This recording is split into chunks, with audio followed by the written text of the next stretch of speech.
Guys మన భవనస్లో 20th podcast special గా ఒక గెస్ట్ అయితే తీసుకొచ్చాం. CH Santosh Kumar.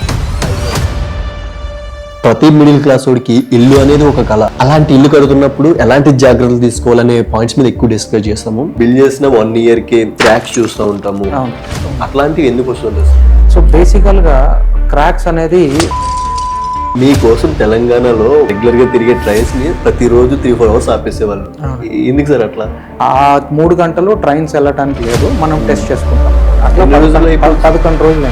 Aditya Birla, Asian paints లాంటి చాలా పెద్ద పెద్ద MNC కంపెనీలకి టెస్టులు చేసి సర్టిఫై చేస్తారు. మీరు ఒక టెస్ట్ రిపోర్ట్ ఇచ్చినా, ఒక కన్సల్టెన్సీ రిపోర్ట్ ఇచ్చినా, you have to take the responsibility. ప్రతి ఒక్కరు ఖచ్చితంగా తెలుసుకోవాల్సిన విషయాల గురించి ఈ పాడ్కాస్ట్ లో డిస్కస్ చేస్తాము. K Sharma engineering consultancy services start చేసేస్తారు. అసలు ఈ కంపెనీ స్టార్ట్ చేయాలన్న థాట్ ఎట్లా వచ్చింది సార్? 12 సంవత్సరాల్లో 2 నేషనల్ హైవే ప్రాజెక్ట్స్ చేశాను, ఒక రైల్వే ప్రాజెక్ట్ చేశాను. ఐ థాట్ నాకు వచ్చిన ఎక్స్పీరియన్స్కి I can start by my own అని ఒక ఆలోచన. నాకు బీటెక్ 3rd year లోనే క్యాంపస్ సెలెక్షన్ లో జాబ్ రావటం. అవునా? Even I didn't have a proper mail ID at that time. మా క్లాస్మేట్స్ మెయిల్ ఐడి క్రియేట్ చేసి they send the offer to that mail ID. 2004 ఆ టైంలో నేను చదివితే సివిల్ ఇంజనీరింగ్ చదువుతాని మొండిగా కూర్చున్నాను ఇంట్లో. సో ఇంకా మా ఫాదర్, మా మావయ్యలు అందరూ సరే వీడు వినేటట్లేదు, they took me into a civil engineering college and I started my journey there. ఎక్కువ డ్యామేజ్ కాకుండా ఉండడానికి ఒక రకమైన పెయింట్ అంటారు. వర్షంలో తడిచిన వాటర్ కిందకి జారిపోతా ఉంటారు. అసలు వాల్స్ కి అండర్ కూడా అంటారు, ఒక రకమైన యాడ్లు అంటారు. ఎంత డస్ట్ ఉన్నా సరే అసలు చిన్న డస్ట్ కూడా ఉండదని అంటారు. పాయింట్ ఏంటంటే మీరు ఎలాంటి టైప్ ఆఫ్ పెయింట్ వాడినా మీరు ఒకసారి టెస్ట్ చేయించుకోండి. ఒక ఇల్లు ఏదైనా సరే లైఫ్ 100 years అని పెట్టుకుంటాం సార్. బట్ అది 30-40 yearsకే ఐరన్ లోపల, సిమెంట్ లోపల పాడైపోయి కరోజన్ జరిగిపోయి ముక్కలు ఊడిపోతూ ఉండేది. ఇదేంటంటే అప్పటికప్పుడు అయ్యే ప్రాసెస్ కాదండి. It is like similar to cancer.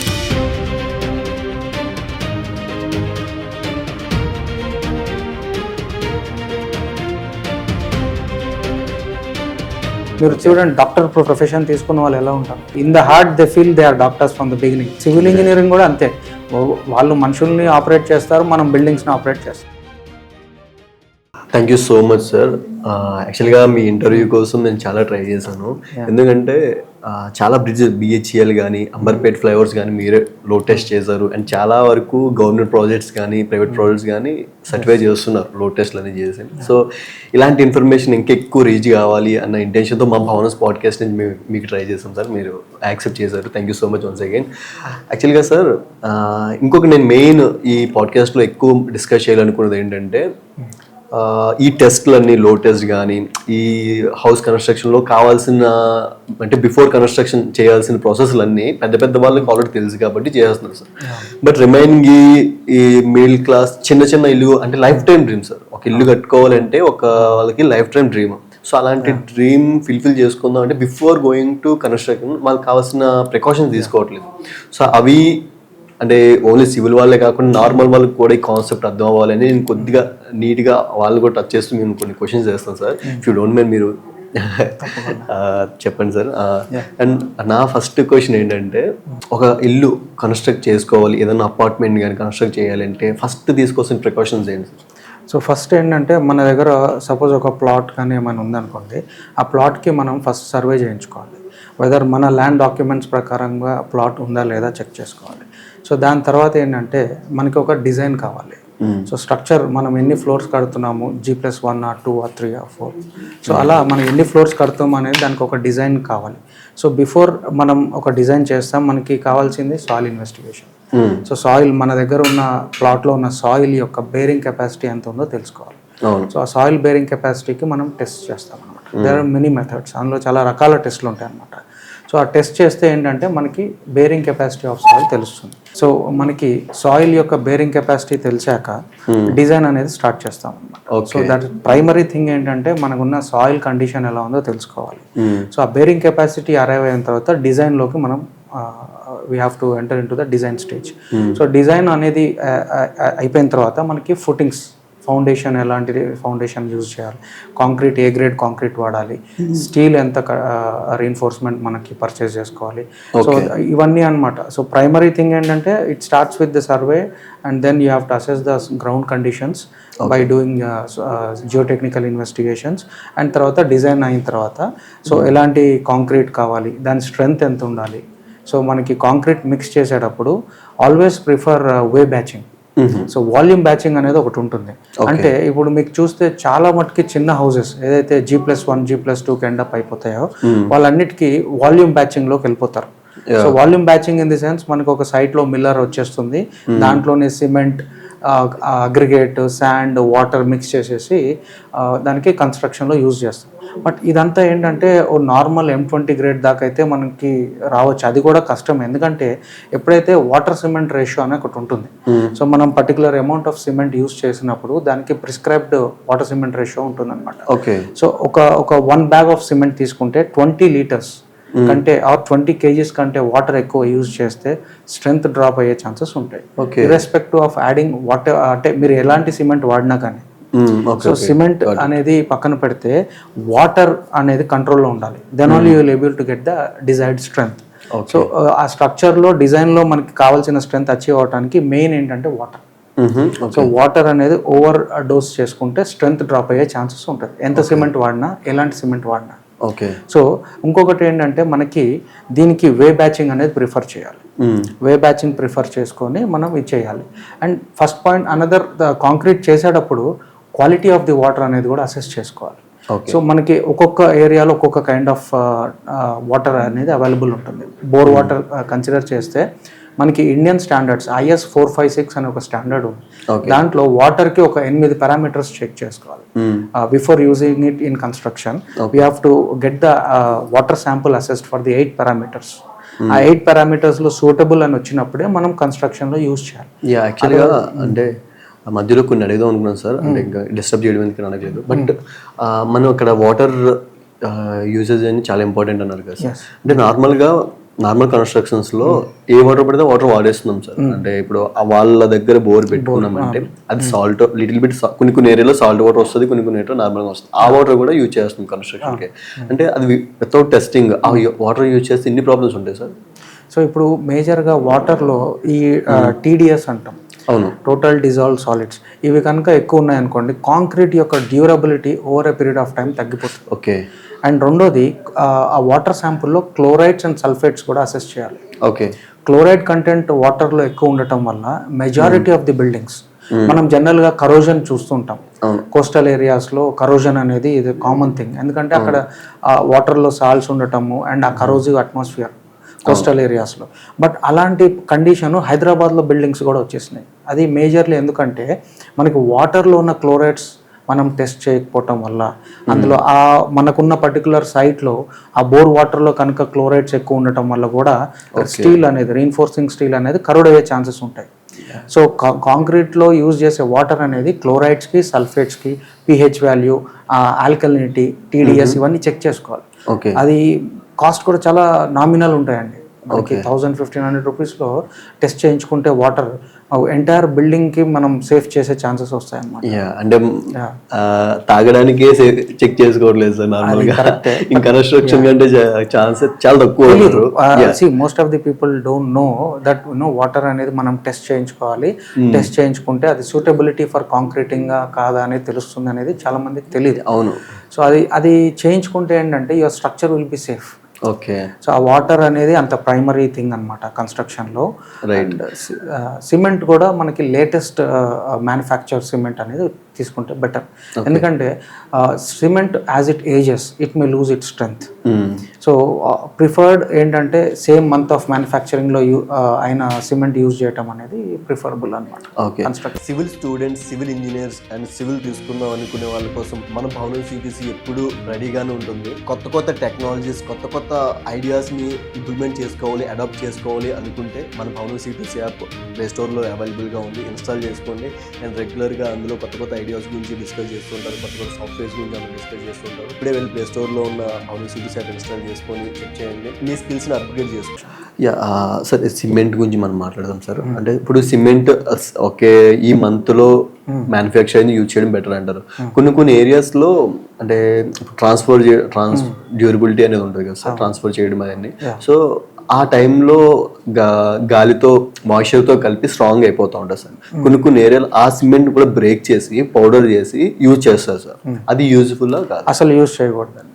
Cement అనేది మీరు స్టాండర్డ్స్ తీసుకుంటే always it should be stored in a closed rooms or non ventilated ఏరియాస్లో సిమెంట్ అనేది స్టోర్ చేయాలి. ట్రాన్స్పోర్టింగ్ అప్పుడు కూడా వాళ్ళు ఏం చేస్తారంటే ప్రాపర్గా కవర్ చేసుకొని సో దట్ మాయిశ్చర్ అనే ఎంట్రైన్మెంట్ అనేది లేకుండా సిమెంట్ అనేది సప్లై చేయాలి. సో 1 month లోపల ఉన్న సిమెంట్ మాయిశ్చర్ లేకుండా ఉన్న సిమెంటే వాడాలి. ఇన్ కేస్ మాయిశ్చర్ అనేది ఎంటర్ అయింది అనుకోండి, మీకు లంప్స్ ఫామ్ అవుతాయి. సిమెంట్లో లంప్స్ బ్రేక్ చేసుకొని కన్స్ట్రక్షన్లో యూజ్ చేస్తే స్ట్రెంత్ రాదు. ఇంటర్న్ ఏంటంటే కాంక్రీట్ స్ట్రక్చర్ అంటే స్ట్రెంత్ అనేది లేకపోవడం వల్ల స్ట్రక్చర్ వీక్ అని అయిపోతుంది. So it is not recommended to use cement which contain lumps. ఒక స్ట్రక్చరల్ ఇంజనీర్ ఒక ప్లాన్ ఇచ్చారు అంటే ఆయన సైట్కి వచ్చి చూసి వెళ్ళిపోయారు, ప్లాన్ ఇచ్చేస్తారు అంటే సూటబుల్గా ఉంటుంది. For example 5 star 6 star building అనుకుంటే ప్లాన్ ఇచ్చేస్తారు, బట్ అది ఆ ల్యాండ్ అక్కడ సూటబిలిటీగా లేదు. సో అంటే చెక్ చేయాల్సిన అవసరం ఎవరికి ఎక్కువ ఉందంటారు, అంటే యాజ్ ఎన్ ఇంజనీర్గా ఆయనకు ఉందంటారా లేదంటే సైట్ ఓనర్కి ఉందంటారా? యాక్చువల్గా ఇది ఇద్దరికి అప్లికబుల్ అండి. స్ట్రక్చరల్ డిజైన్ చేసే వాళ్ళు ఎవరైనా కానీ సైట్ విజిట్ చేసి సాయిల్ టెస్టింగ్ చేయించే ముందుకెళ్తారు. సో సాయిల్ కండిషన్ లేకుండా డిజైన్ చేయరు ఎవరు.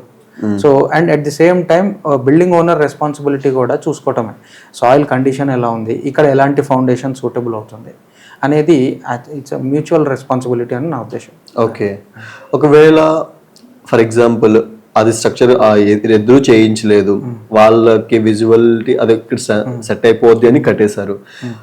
ఈ మధ్య కొద్దిగా హెర్త్క్వేక్స్ ఎక్కువ వస్తున్నాయి, హెర్త్క్వేక్స్ వల్ల కొన్ని స్ట్రక్చర్స్ ఫెయిల్ అయిపోతున్నాయి. అలాంటి సినారియోస్ లో ఎలాంటి ప్రాబ్లమ్స్? సో ఇప్పుడు ఏంటంటే సార్, చేయకపోతే మనం టెస్టింగ్ చేయించుకోకపోతే రేపు రోజున సెటిల్మెంట్ క్రాక్స్ వచ్చే ఛాన్సెస్ ఉంటాయి బిల్డింగ్స్ లో.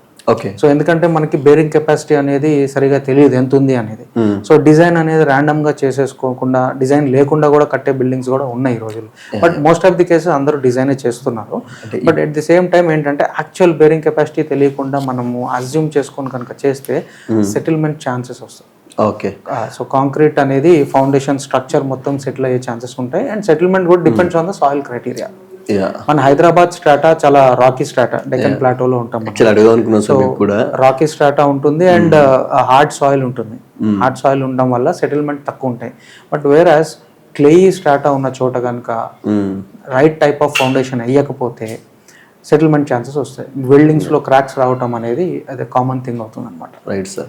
సరే, ఇది కంటిన్యూ చేద్దాం తర్వాత సార్. నాకు కొన్ని అంటే యాక్చువల్ మీరు ఎక్కువ చేస్తే లోడ్ బేరింగ్ అది టెస్ట్లే కాబట్టి దాని గురించి మనం డిస్కస్ చేద్దాం సార్. అంటే ఇప్పుడు చాలా బిల్డింగ్స్, అపార్ట్మెంట్స్, బ్రిడ్జెస్ మీరు లోడ్ టెస్ట్ చేసి గవర్నమెంట్కి సర్టిఫై చేసి ఇచ్చారు సార్. మీ ఎక్స్పీరియన్స్ ఒక 2-3. సో బిల్డింగ్స్కి వచ్చేసి మనకి బేసికల్గా మనకి కాంక్రీట్ వేసేటప్పుడు క్యూబ్స్ అనేది క్యాస్ట్ చేసుకోవాలి. కాంక్రీట్ క్యూబ్స్ అనేది ఒక 150 mm by 150 mm సైజ్లో ఉంటాయి అనమాట. అవి మనం ఎప్పుడైతే స్లాబ్ కానీ బీమ్స్, కాలమ్స్ క్యాస్ట్ చేస్తున్నామో దాంతో పాటే మనం క్యూబ్స్ అనేది క్యాస్ట్ చేయాలి. ఈ క్యూబ్స్ అనేది ఒక ల్యాబొరేటరీకి ట్రాన్స్పోర్ట్ చేసి 7 days strength, 28 days strength assess చేసుకోవాలన్నమాట. సో ఇప్పుడు మనం స్ట్రక్చరల్ డిజైన్ లో M20 ఉందనుకోండి, గ్రేడ్ ఆఫ్ కాంక్రీట్, ఆ M20 అచీవ్ అయిందా లేదా అనేది ఎలా చెప్తాం మనం? సో అది మనం ఏం చేయాలంటే మనం ఫీల్డ్లో క్యూబ్స్ క్యాస్ట్ చేయించి ల్యాబొరేటరీకి తీసుకెళ్ళి మనం టెస్ట్ చేయించాలి. టెస్ట్ చేస్తే అది 7 daysకి మినిమం 65% స్ట్రెంత్ రావాలి, 28 daysకి 100% స్ట్రెంత్. దానిలో FCK+4 అనే రిక్వైర్మెంట్ ఉంటుంది. క్యూరింగ్తో చేస్తారు సార్? క్యూరింగ్తో చేయాలి. సో అండ్ క్యూరింగ్ పీరియడ్ ఇది ఒక ఇంపార్టెంట్ థింగ్. కాంక్రీట్ స్ట్రక్చర్ ఏదైతే మెంబర్ మనం క్యాస్ట్ చేస్తామో మినిమం 14 days క్యూరింగ్ చేయాలి. ఎందుకంటే స్ట్రెంత్ డెవలప్మెంట్కి క్యూరింగ్ అనేది మోస్ట్ ఇంపార్టెంట్. అంటే సార్ నాకు డౌట్, అంటే క్యూరింగ్ అనేది అంత ఇంపార్టెంట్ సార్, ఎందుకు చేయాలి? సో మనకి ఏమవుతుందంటే కాంక్రీట్లో మనం సిమెంట్లో వాటర్ యాడ్ చేసినప్పుడు కాల్షియం సిలికేట్ హైడ్రేట్ జెల్ అనేది ఒకటి ఫామ్ అవుతుంది. Because of the reaction between the water and cement there is a term called heat of hydration. Heat అనేది లిబరేట్ అవుతుంది అనమాట. సో ఆ రియాక్షన్ జరిగినప్పుడు కాంక్రీట్లో టెంపరేచర్ రైజ్ అనేది జరుగుతుంది. సో మనకి ఫ్రెష్ కాంక్రీట్ చూస్తే మనకి 30-35 degrees టెంపరేచర్లో ఫ్రెష్ కాంక్రీట్ ఉంటుంది. When it is mixed with water, మీరు you can touch and feel the fresh concrete. 30-35 degrees ఉంటుంది. బట్ ఎప్పుడైతే మీరు అది ఒక మెంబర్లో క్యాస్ట్ చేస్తారో it increases its temperature. Okay. So hydration జరిగేటప్పుడు కాంక్రీట్ లోపల ఇంటర్నల్ టెంపరేచర్ రైజ్ జరుగుతుంది. సో అది reaction, that is what we call it as heat of hydration. So ఈ హీట్ ఆఫ్ హైడ్రేషన్ జరిగేటప్పుడు మనం ఎక్స్టర్నల్ గా వాటర్ క్యూరింగ్ చేస్తాం. ఓకే.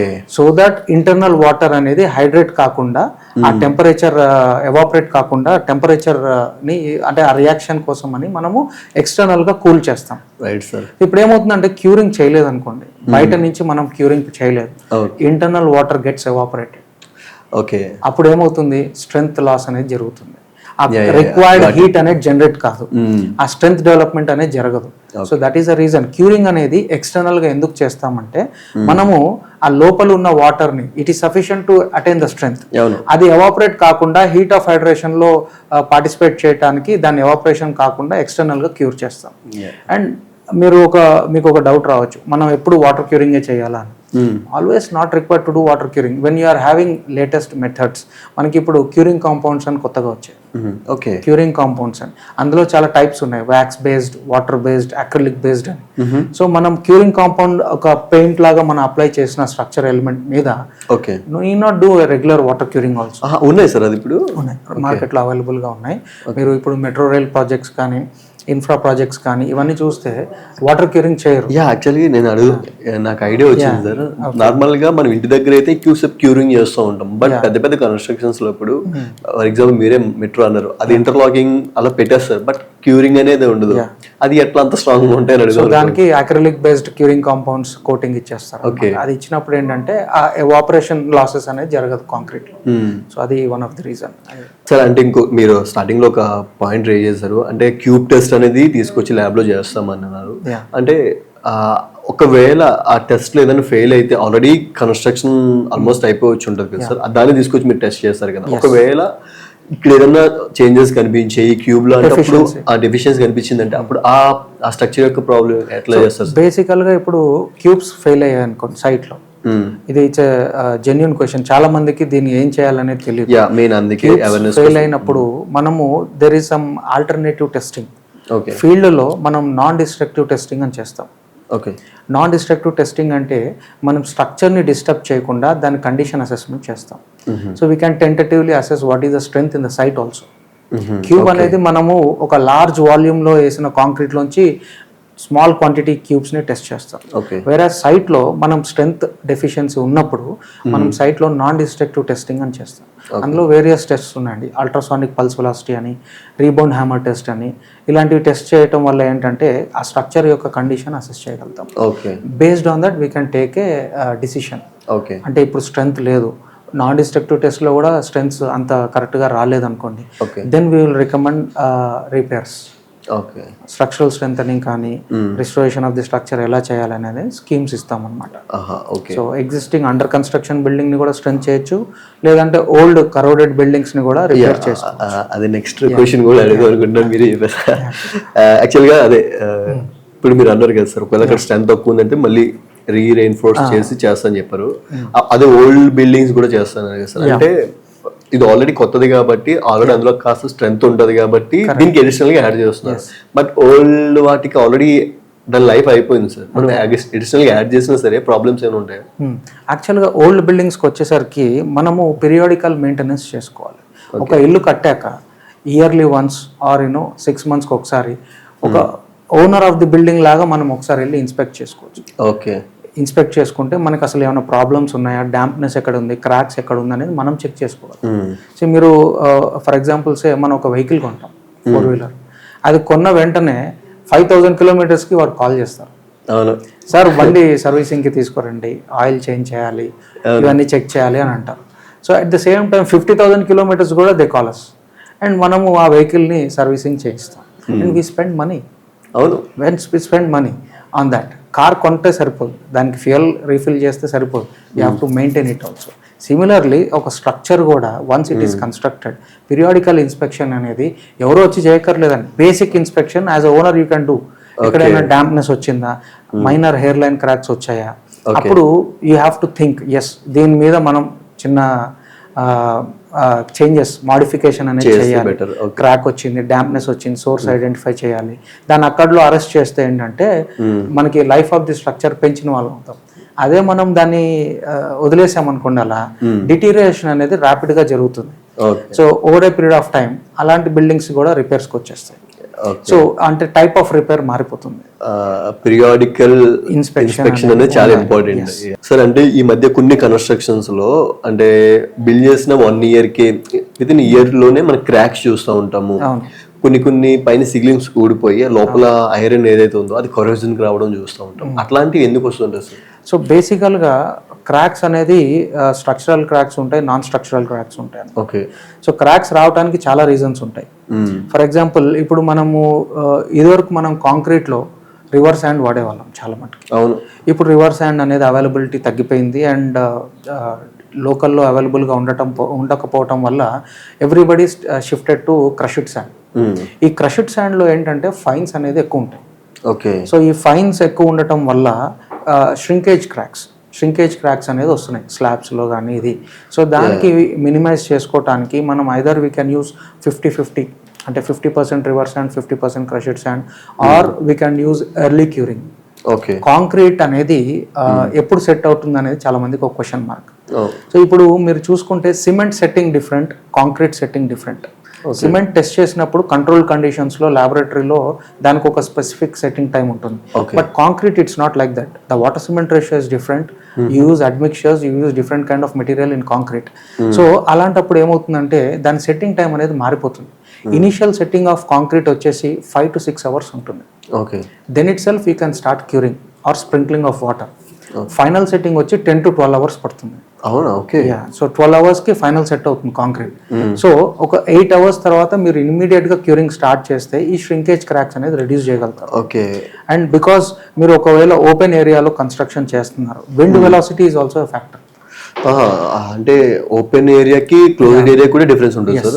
విండ్ వెలాసిటీ 5 km/h కంటే ఎక్కువ ఉన్నప్పుడు ఎవాపరేషన్ అనేది జరిగిపోతుంది. సర్ఫేస్ కాంక్రీట్ డ్రై అయిపోయినప్పుడు, ఎవాపరేట్ అయిపోయినప్పుడు క్రాక్స్ అనేది ఫామ్ అవుతాయి. రైట్. సో దానికి ఒకవేళ వచ్చినా కానీ ఇమ్మీడియట్ గా మనం దాన్ని అడ్రస్ చేస్తే కనుక ఇట్ క్యాన్ బి రిస్టోర్డ్ అనమాట. Okay sir. ఇంకొకటి అంటే ఒకప్పుడు మనం ప్లాస్టింగ్స్ అని చేసేవాళ్ళం, ఫ్లోరింగ్ కానీ వాల్స్ కానీ, బట్ ఈ మధ్య అసలు అది చేయడం మానేసాం.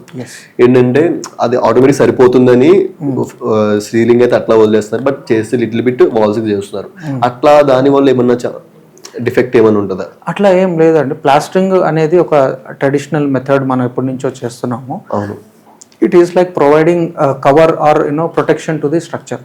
ఓకే. బ్రిక్ వర్క్కి కానీ స్లాబ్కి కానీ ప్లాస్టర్ చేస్తే ఏమవుతుందంటే అదొక అడిషనల్ ప్రొటెక్షన్ లాగా ఉంటుంది. బట్ టుడేస్ డేట్ చాలామంది ఏం చేస్తున్నారంటే పిఓపి, ప్లాస్టర్ ఆఫ్ ప్యారిస్ అనో లేకపోతే జిప్సమ్ ప్లాస్టర్ అనో ఇలాంటివి కోటింగ్స్ ఇస్తున్నారు. That is also acceptable. అది కాకపోతే ఏంటంటే ఆ జిప్సమ్ యొక్క క్వాలిటీ, ఓకే, దాని తర్వాత దానికి పుల్ ఆఫ్ స్ట్రెంత్ ఎంత ఉంది, ఇలాంటివి చెక్ చేసుకొని మనం యూజ్ చేసుకోగలుగుతాం. ఈవెన్ ప్లాస్టర్ కి కూడా పుల్ ఆఫ్ స్ట్రెంత్ చేస్తాం సైడ్స్. ఓకే. కాంక్రీట్ లో చాలా గ్రేడ్స్ ఉన్నాయి సార్. అంటే M5, M10, M50 అలా M20 చాలా వరకు గ్రేడ్స్ ఉన్నాయి సార్. అసలు ఏ గ్రేడ్ ఎక్కడ యూజ్ చేస్తారు సార్ అది? అండ్ సిమెంట్ లో, కాంక్రీట్ లో ఎలాంటి మోడిఫికేషన్ జరుగుతున్నాయి? సో బేసికల్గా గ్రేడ్స్ ఆఫ్ కాంక్రీట్లో మనకి ఐఎస్ ప్రకారంగా చూసుకుంటే IS 10262 guide lines for concrete mix proportion, ఇది ఎలా కలపాలనే దానికి కూడా ఒక స్టాండర్డ్ ఉంది మనకి. సో M10 నుంచి ఆర్ M5 నుంచి M100 దాకా ఉన్నాయండి స్టాండర్డ్ అలో చేస్తాం. సో అందులో M20 నుంచి రీఇన్ఫోర్స్డ్ కాంక్రీట్ కన్స్ట్రక్షన్స్కి వాడతాం. M5, M10, M15 అనేది ప్లెయిన్ సిమెంట్ కాంక్రీట్ అంటే PCC లెవెలింగ్ కోర్స్కి అలాంటి వాటికి వాడతాం. స్ట్రక్చరల్ కాంక్రీట్ వచ్చేసి M20 అండ్ అబోవ్ ఉంటుంది. అండ్ అప్ టు M30 దాకా నార్మల్ కన్స్ట్రక్షన్స్ కి యూజ్ చేస్తారు. When it comes to high rise బిల్డింగ్స్కి వచ్చేసరికి మనకి strength of the concrete requirement పెరిగిపోతుంది. M40, M50, M60, M70, M80, M100 కూడా ఉందండి. Okay. So coming to M100 కూడా యూజ్ చేయొచ్చు. హైదరాబాద్ లో M100 కూడా వాడారు కమర్షియల్ గా. And then ultra high performance concrete అనేది కూడా ఉంది. M150, M200 కూడా ఉంది. అంత కూడా ఉంది సార్. బట్ చాలా కాషియస్ గా చేయాలి అండ్ దాని యొక్క ప్రాక్టీస్ అనేది M స్టాండ్స్ ఫర్ మిక్సర్. అంటే ఈ గ్రేడ్ ఎట్లా డిఫెండ్ అవుతుంది సార్? స్ట్రెంత్ అనేది ఆ M5, 10 అనేది కంప్రెసివ్ స్ట్రెంత్ బేసిస్ మీద ఉంటుంది. కాంక్రీట్ యొక్క ల్యాబొరేటరీ ఆర్ క్యూబ్ స్ట్రెంత్ బట్టి ఆ గ్రేడ్ అనేది ఫిక్స్ అవుతుంది. ఓకే. సో మనం టెస్ట్ చేసినప్పుడు 40 Nm/mm² కంటే ఎక్కువ స్ట్రెంత్ వస్తే దాన్ని M40 గ్రేడ్ ఆఫ్ కాంక్రీట్ అంటాం అనమాట. ఓకే. సో ఇదేంటంటే ఆ స్ట్రక్చర్ డిజైన్ చేసిన దాన్ని బట్టి మనకి ఏ గ్రేడ్ వాడాలనేది స్ట్రక్చర్ డిజైన్లో తెలుస్తుంది అనమాట. Right sir. అది అచీవ్ అయ్యామా లేదా అనేది లాబొరేటరీలో టెస్ట్ చేసుకుంటాం. ఓకే సార్, ఇప్పుడు రోడ్స్ హైవే చేస్తూ ఉంటారు. హైవేస్ అంటే కన్స్ట్రక్షన్ అంటే రైన్ఫోర్స్మెంట్ ఉంటుంది కాబట్టి అక్కడ ఒక కైండ్ ఆఫ్ గ్రేడ్ యూజ్ చేస్తారు. బట్ హైవేస్లో కూడా అంటే ఈ లెవెల్ థిక్నెస్ వేస్తూ ఉంటారు సార్, అక్కడ ఏ గ్రేడ్ యూజ్ చేసే? సో అంటే హైవేస్లో there are 2 types of pavements majorly. One is flexible pavement, other is rigid pavement. Flexible pavement అంటే వచ్చేసి మనకి బిటుమినస్ పేమెంట్. మనకి రోడ్స్ హైవేస్లో అన్ని ఫ్లెక్సిబుల్ పేమెంట్ ఉంటాయి. రిజిడ్ పేమెంట్ అంటే కాంక్రీట్తో చేస్తారు, అది M40 grade payment quality concrete ఉంటుంది అనమాట. ఓకే. సో దీనికి ఏంటంటే రీఇన్ఫోర్స్మెంట్ యూస్ చేస్తామా లేదా అనేది డిజైన్ బట్టి ఉంటుంది. దానికి IRC స్టాండర్డ్స్ ఉన్నాయి, ఇండియన్ రోడ్ కాంగ్రెస్ ప్రకారం కొన్ని డిజైన్ స్టాండర్డ్స్ ఉంటాయి. దాని ప్రకారం స్టీల్ యూజ్ చేయాలా లేదా అనేది ఉంటుంది. వితౌట్ స్టీల్ మనం డబుల్ బార్స్ జాయింట్స్ పెట్టేసుకొని నేషనల్ హైవేస్లో పేమెంట్ క్వాలిటీ కాంక్రీట్ వాడతాం. ఓకే. అండ్ బిటుమినస్ రోడ్కి ఏంటంటే ఇంపార్టెంట్ మనకి temperature of the mix 160 degrees minimum maintain చేసి మనం లే చేయాలన్నమాట. సో దాంట్లో రీఇన్ఫోర్స్మెంట్ ఏమి ఉండదండి. ఫ్లెక్సిబుల్ పేమెంట్ ఏంటంటే 4 yearsకి ఒకసారి దాన్ని అసెస్ చేసుకోవాలి. ఓకే. దాని క్వాలిటీ అసెస్ చేసుకోవాలి. పేమెంట్స్ కూడా టెస్ట్ చేస్తాం. పేమెంట్ కి టెస్టింగ్ ఎలా ఉంటుందంటే ఫాలింగ్ వెట్ డిఫ్లెక్టోమీటర్ టెస్ట్ అని ఉంటుంది. దాని కెపాసిటీ ఆఫ్ ది పేమెంట్ తెలుస్తుంది. దాన్ని బట్టి మనము అసెస్ చేయాలి, దీనికి స్ట్రక్చరల్ ఓవర్లే కావాలా లేదంటే ఫంక్షనల్ ఓవర్లే కావాలా అనేది తెలుస్తుంది పేమెంట్స్ లో. పేమెంట్స్ కూడా టెస్ట్ చేస్తారు. పేమెంట్స్ అంటే రైట్ క్వాలిటీ ఎలా ఉంది, దాని స్ట్రక్చరల్ పర్ఫార్మెన్స్ ఎలా ఉంది కూడా టెస్ట్ చేయొచ్చు అనమాట. సో ఒక రోడ్ కనుక మీరు చూసుకుంటే 1 kilometer కి 2000 cm/km కంటే ఎక్కువ అండులేషన్స్ ఉండకూడదు. సో దానికి ఒక ఎక్విప్మెంట్ ఉంటుంది. సో అది ఏంటంటే చైనీస్ వైజ్ టెస్ట్ చేసుకుంటే అండులేషన్స్ అనేది ఎంత ఉంది అనేది నేషనల్ హైవే స్టాండర్డ్స్ ప్రకారం చెక్ చేయాలన్నమాట. ఓకే. ఒకవేళ తక్కువ ఉంటే అండ్ ఒకవేళ వేరియేషన్స్ ఎక్కువ ఉంటే ఆ కంప్లీట్ స్ట్రెచ్ రిమూవ్ చేసి రిలే చేయమని చెప్తారు. అలా కూడా ఉంటాయి అన్నమాట. అంటే కట్ చేసి సరిపోదు కదా సార్, అప్పుడు ఎక్స్ట్రా వచ్చింది అట్లా పార్ట్ గా కట్ చేస్తే సరిపోదు కదా. అంటే మరీ ఎక్కువ ఉంటే రిమూవ్ అండ్ రీడూయింగ్ వెళ్తారు.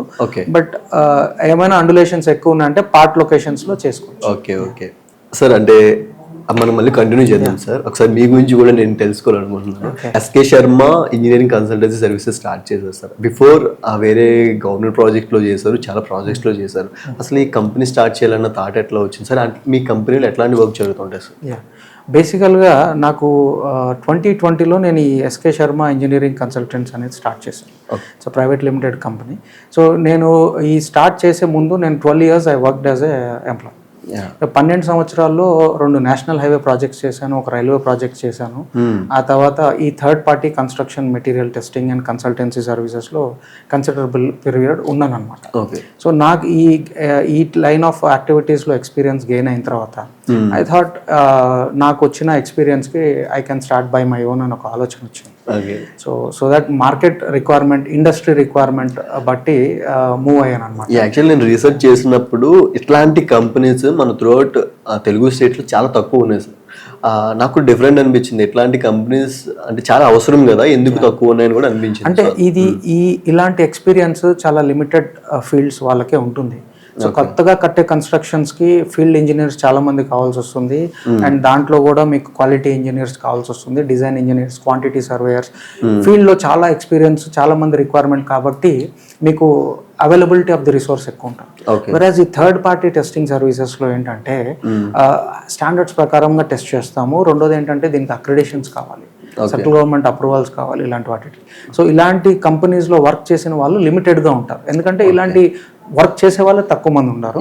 సో ఎక్స్పీరియన్స్డ్ పీపుల్ తక్కువ కాబట్టి అవైలబిలిటీ కూడా తక్కువ. ఓకే సార్, అంటే బీటెక్ అయిపోయిన తర్వాత డైరెక్ట్ ఎంటెక్ వెళ్ళిపోయారా లేదా మధ్యలో ఏమన్నా? బీటెక్ అయిన తర్వాత నాకు బీటెక్ థర్డ్ ఇయర్ లోనే క్యాంపస్ సెలక్షన్ లో జాబ్ రావటం. అవునా? సివిల్ లో థర్డ్ ఇయర్ లో కూడా వచ్చింది సార్. థర్డ్ ఇయర్ లోనే నాకు జాబ్ వచ్చింది. బేసిక్ రావు కదా, ఫైనల్లీ అయినప్పుడు ఛాన్సెస్ తక్కువ. నేను when I started my journey in civil engineering, like అప్పుడు అంతా ఐటీ డిమాండ్ ఉండే. I think it's in around 2002, 2004. ఆ టైంలో it was all IT, everybody preferred IT. Then I was like completely different. So నేను as a badminton player, నన్ను చదివిస్తే civil engineering చదివేయండి, లేదంటే నేను ఏదో స్కూల్లోనూ కాలేజ్లోనూ స్పోర్ట్స్ సార్ అయిపోతాను, నేను చదివితే సివిల్ ఇంజనీరింగ్ చదువుతాను మొండిగా కూర్చున్నాను ఇంట్లో. సో ఇంకా మా ఫాదర్ మా మావయ్యలు అందరూ సరే వీడు వినేటట్లేదు, they took me into a civil engineering college and I started my journey there. So it triggered in the 8th standard when I went to a Delhi tour. ఢిల్లీలో స్ట్రక్చర్స్ అవి చూసి like ఎవరు కడతారు అంటే సివిల్ ఇంజనీర్స్ అని తెలియదు. So 8th standard లోనే I made think that I would become a civil engineering అనేది. సో ఇంకోటి సార్, ఇంజనీరింగ్ అంటే నాకు అప్పటి వరకు ఆ ఏజ్ లో ఇంజనీరింగ్ అంటే అది ఏదో బిల్డింగ్లు కడతారు, వెహికల్స్ డిజైన్ చేస్తారు అని వరకే తెలుసు సార్. మీకు 8th స్టాండర్డ్ లోనే మీకు ఆల్రెడీ స్ట్రక్చర్స్ గురించి సివిల్ కంప్లీట్ నాలెడ్జ్ వచ్చేసింది. అంటే సీనియర్స్ ఫ్రెండ్ సర్కిల్, నేను ఒక సిమెంట్ ఫ్యాక్టరీలో మా ఫాదర్ HR మేనేజర్గా ఉండేవాళ్ళు. సో నా ఫ్రెండ్ సర్కిల్ అంతా అక్రాస్ ది నేషన్ ఉండేవాళ్ళు, ఎందుకంటే వాళ్ళు ట్రాన్స్ఫర్స్ అయ్యి వస్తూ ఉండేవాళ్ళు. సో నాకంటే 1-2 years ఎక్కువ ఉన్న ఏజ్ ఉన్న వాళ్ళు అప్పటికే ఇంజనీరింగ్లో జాయిన్ అయిపోవటము, వాళ్ళతో ఇంటరాక్ట్ అవటము, సో వాళ్ళ నుంచి ఇన్ఫర్మేషన్ రావటం. Then itself I thought నాకు అసలు మ్యాథమెటిక్స్ అనేది నాకు నచ్చదు, but to become a civil engineer it was said that mathematics is compulsory. Then I took maths, మంచి మార్క్స్ తెచ్చుకున్నాను, ఇంజనీరింగ్లో జాయిన్ అయ్యాను. అండ్ ఇంజనీరింగ్ కూడా చాలా ప్యాషనేట్గానే చేసాము, ఎక్కడ బ్యాక్లాగ్స్ అవి లేకుండా క్లియర్ చేసుకున్నాను క్యాంపస్ సెలెక్షన్లో. అది 3rd year ఐ థింక్ నేను అన్ని కంపెనీస్కి ఇంటర్వ్యూ వెళ్ళాను, సాఫ్ట్వేర్ వాళ్ళు వెళ్ళినట్టే నేను వెళ్ళాను. I have gone to Infosys, IBM, ఇవన్నీ టెక్నికల్ త్రూ అయిపోయాను. నేను గుంటూరులో చదివానండి, గుంటూరులో చదివాను. అక్కడ క్యాంపస్ సెలక్షన్స్లో 4-5 సాఫ్ట్వేర్ కంపెనీస్కి అటెండ్ అయ్యాను. టెక్నికల్ రౌండ్లో నాకు C తప్ప ఇంకేం వచ్చేది కాదని చెప్పారు. దే ఆర్ టెలింగ్ లైక్ నాకు వేరే బ్రాంచెస్ వాళ్ళు IT వాళ్ళే ఉన్నారు, మిమ్మల్ని ఎందుకు తీసుకోవాలంటే this is what I know అని నేను ఒక జాబ్ కావాలనే ఉద్దేశంతో వెళ్ళాను. లేటర్ ఆన్ ఎప్పుడైతే first civil engineering company interview campus సెలక్షన్కి వచ్చిందని తెలిసింగానే లైక్ వెళ్ళాను అంటే 450 members something written test attend అయితే I was the 4th person to be selected in the written test. So అట్లా శాలరీ ఎక్స్పెక్టేషన్ కూడా ఎంత అంటే అప్పట్లో 15,000, అందరూ 15 అన్నారు, నేను 15 అన్నారు. They end up giving me some 24,000 rupees per month in 2007 I think. అవునా, చాలా ఎక్కువ సార్ ఆ టైంలో. అంటే సివిల్ లో నార్మల్గానే ఫ్రెషర్స్ కి సాలరీస్ చాలా తక్కువ, బట్ ఆ టైంలో 24,000 అంటే గ్రేట్, మోర్ దాన్ ఎక్స్పెక్టేషన్ వాళ్ళు ఇచ్చారు.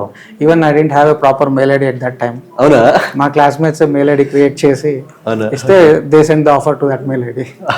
అంటే అప్పుడు మెయిల్ ఐడి లేదు సార్ మీకు అసలు? నేను తీసుకోలేదు. People were having some mail IDs but I never thought of having a mail ID. ఎందుకంటే యూజ్ ఏముందో అనుకుంటాం మనం బేసిక్గా. Yeah, great sir. అంటే 3rd year లోనే జాబ్ రావడం అనేది, దట్ సివిల్ లో ఇంటర్నెట్ కూడా ఉండేది కాదండి ఆ రోజుల్లో. అంతా మొబైల్లో రిజల్ట్స్ చూసుకోవటం అనేది ఇట్ వాజ్ ఎ డ్రీమ్. అవునా, 3rd year లో మేము ఫోన్లో ఇంటర్నెట్లో మా రిజల్ట్స్ చూసుకోవటం అనేది జరిగింది కాలేజ్ దగ్గర. సో అట్లా అప్పుడు ఇట్ వాజ్ లిమిటెడ్. అండ్ ఇప్పుడులాగా ఆల్ ఇన్ వన్స్ కానీ లేకపోతే ప్రీవియస్ క్వశ్చన్ పేపర్స్ కానీ ఇవేమి ఉండేవి కావు. టెక్స్ట్ బుక్ చదువుకోవటము, ఎగ్జామ్ రాయటం అంతే. So it was very difficult కూడా. అంటే ఇప్పుడు సెట్ 3 sets కింద డివైడ్ చేస్తారు సార్, 4 sets వస్తుంది. అంటే అప్పట్లో కూడా అట్లా 4 sets ఉండేది సార్ అవి? 4 sets ఉండే మాకు కూడా, డిఫరెంట్ సెట్స్. ఎందుకంటే మీ పక్కన కూర్చున్న వాళ్ళకి, ముందు కూర్చున్న వాళ్ళకి, వెనక కూర్చున్న వాళ్ళకి డిఫరెంట్ సెట్స్ ఉంటాయి అన్నమాట.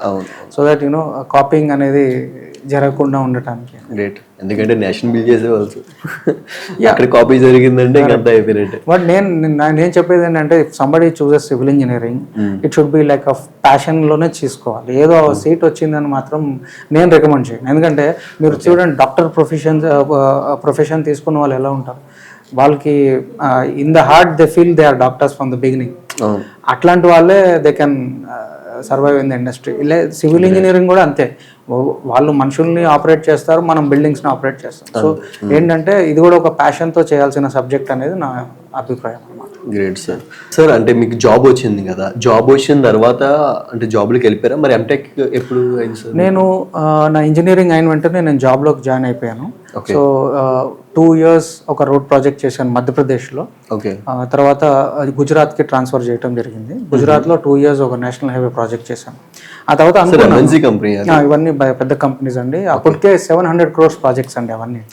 నేను చేసినవన్నీ 680-700 crores ప్రాజెక్ట్స్ 2 కంప్లీట్ చేసిన తర్వాత వన్ ఫైండ్ ఐ థాట్, నేను ఇంత చదువుకొని బీటెక్తో ఎందుకు ఆగిపోవాలి అని ఒక చిన్న ఇచ్ నాకులో రావటం జరిగి, నేను ఆల్మోస్ట్ 40,000 శాలరీ అండి అప్పుడు నాకు 4 yearsకే. 4 yearsకి 40,000కి వెళ్ళిపోయాను. రిజైన్ చేసేసి I came back to Hyderabad. JNT university ఉంది కదండి కూకట్పల్లిలో. I wrote a exam. I got a M Tech seat వచ్చిందనమాట అందులో. సో అండ్ ట్రాన్స్పోర్టేషన్ ఇంజనీరింగ్లో నాకు ఎక్స్పీరియన్స్ ఉండటం వల్ల నేను ఎంటెక్ కూడా ట్రాన్స్పోర్టేషన్ ఇంజనీరింగ్ చేశాను. ఓకే సార్, ఎందుకు సార్ అంటే peak stage next step by step అలా వెళ్ళిపోతారు మీరు. ఆ టైంలో రిజైన్ చేసి ఎంటెక్ చేయాలని ఎందుకు అనిపిస్తుంది? సో ఏంటంటే ఇప్పుడు బేసికలీ ఇంజనీరింగ్ గ్రాడ్యుయేషన్ అనేది ప్రైమరీ రిక్వైర్మెంట్ అయిపోయింది. Okay. And at the same time మనకి we can do something big అనేది ఒక ఆలోచన అప్పుడే వచ్చింది నాకు. Okay. So but most of the people set ఎవరైనా తక్కువ జీతంకి లేదంటే ఉద్యోగం మానేయటం ఎందుకు చేస్తారు, సిటీలో ఎంటెక్ కోసం ఎందుకు వస్తారు అని అనుకున్నారు, చాలామంది అనుకున్నారు. But I was like clear in my mind, నాకు ఒక ఎంటెక్ చేయాలి ఇండస్ట్రీలో. నేను even I go for guest lectures. ఈరోజు top institutions like engineering staff college of India, national academy of construction, ఇలాంటి వాటిలో గెస్ట్ స్పీకర్గా వెళ్తాను. సో అంటే professional engineers, government engineers, central government, state government engineers కూడా నేను ట్రైనింగ్ అనేది ఇస్తూ ఉంటాను. When I get time I go and visit the industry people and I have interaction with them. Okay. So అదే అనిపించింది, కొంచెం పెద్దగా చేయాలి అంటే హయ్యర్ క్వాలిఫికేషన్ కూడా ఉండాలి ఇండస్ట్రీలో. If you settle with engineering BTech bachelors degree సరిపోదు అనేది ఒక అనిపించి నేను మాస్టర్స్ చేయాలనుకున్నాను. ఓకే సార్, అయిపోయింది. నెక్స్ట్ స్టెప్ ఏం చేస్తారు సార్? అంటే కొత్తగా మీరే అప్పుడే స్టార్ట్ చేస్తారు సార్ కంపెనీ? లేదండి, 2011-12లో when I was doing job in the field, అంటే నేషనల్ హైవే ప్రాజెక్ట్స్ చేసినప్పుడు my dream was just to have a table and desktop job in Hyderabad. Okay. ఒక డెస్క్టాప్ జాబ్ చేయాలి అనేది నా కోరిక ఉండేది. అది that in a city. Highways అన్ని రిమోట్ లొకేషన్స్లో చాలా, ఇట్స్ లైక్ ఆర్మీ జాబ్ లాంటిది ఆల్మోస్ట్ చెప్పాలంటే. సో అలాంటి ప్రాజెక్ట్స్ రఫ్ అండ్ టఫ్గా చేసిన తర్వాత I thought something should be good. మనకి హైదరాబాద్లో ఒక table chair job, desktop job, white colour job చేయాలనేది నా డ్రీమ్ ఉండేది. దట్స్ ద రీజన్ నేను ఎంటెక్ చేయటం జరిగింది అండ్ హైదరాబాద్లో జాబ్ తెచ్చుకున్నాను. ఓకే. సో తర్వాత అందులోనే మనం ఎక్సెల్ అవ్వడానికి ఇన్ డెప్త్ నాలెడ్జ్ తెచ్చుకోవాలండి. So highways experience is completely different and quality control is completely different. You have to start from the beginning. Being a 4 years experienced engineer, I started again in the quality control division. So అందులోంచి మళ్ళీ knowledge gain చేసుకొని ఇందులో ఒక considerable period ఉండి 2020లో company start చేశాను.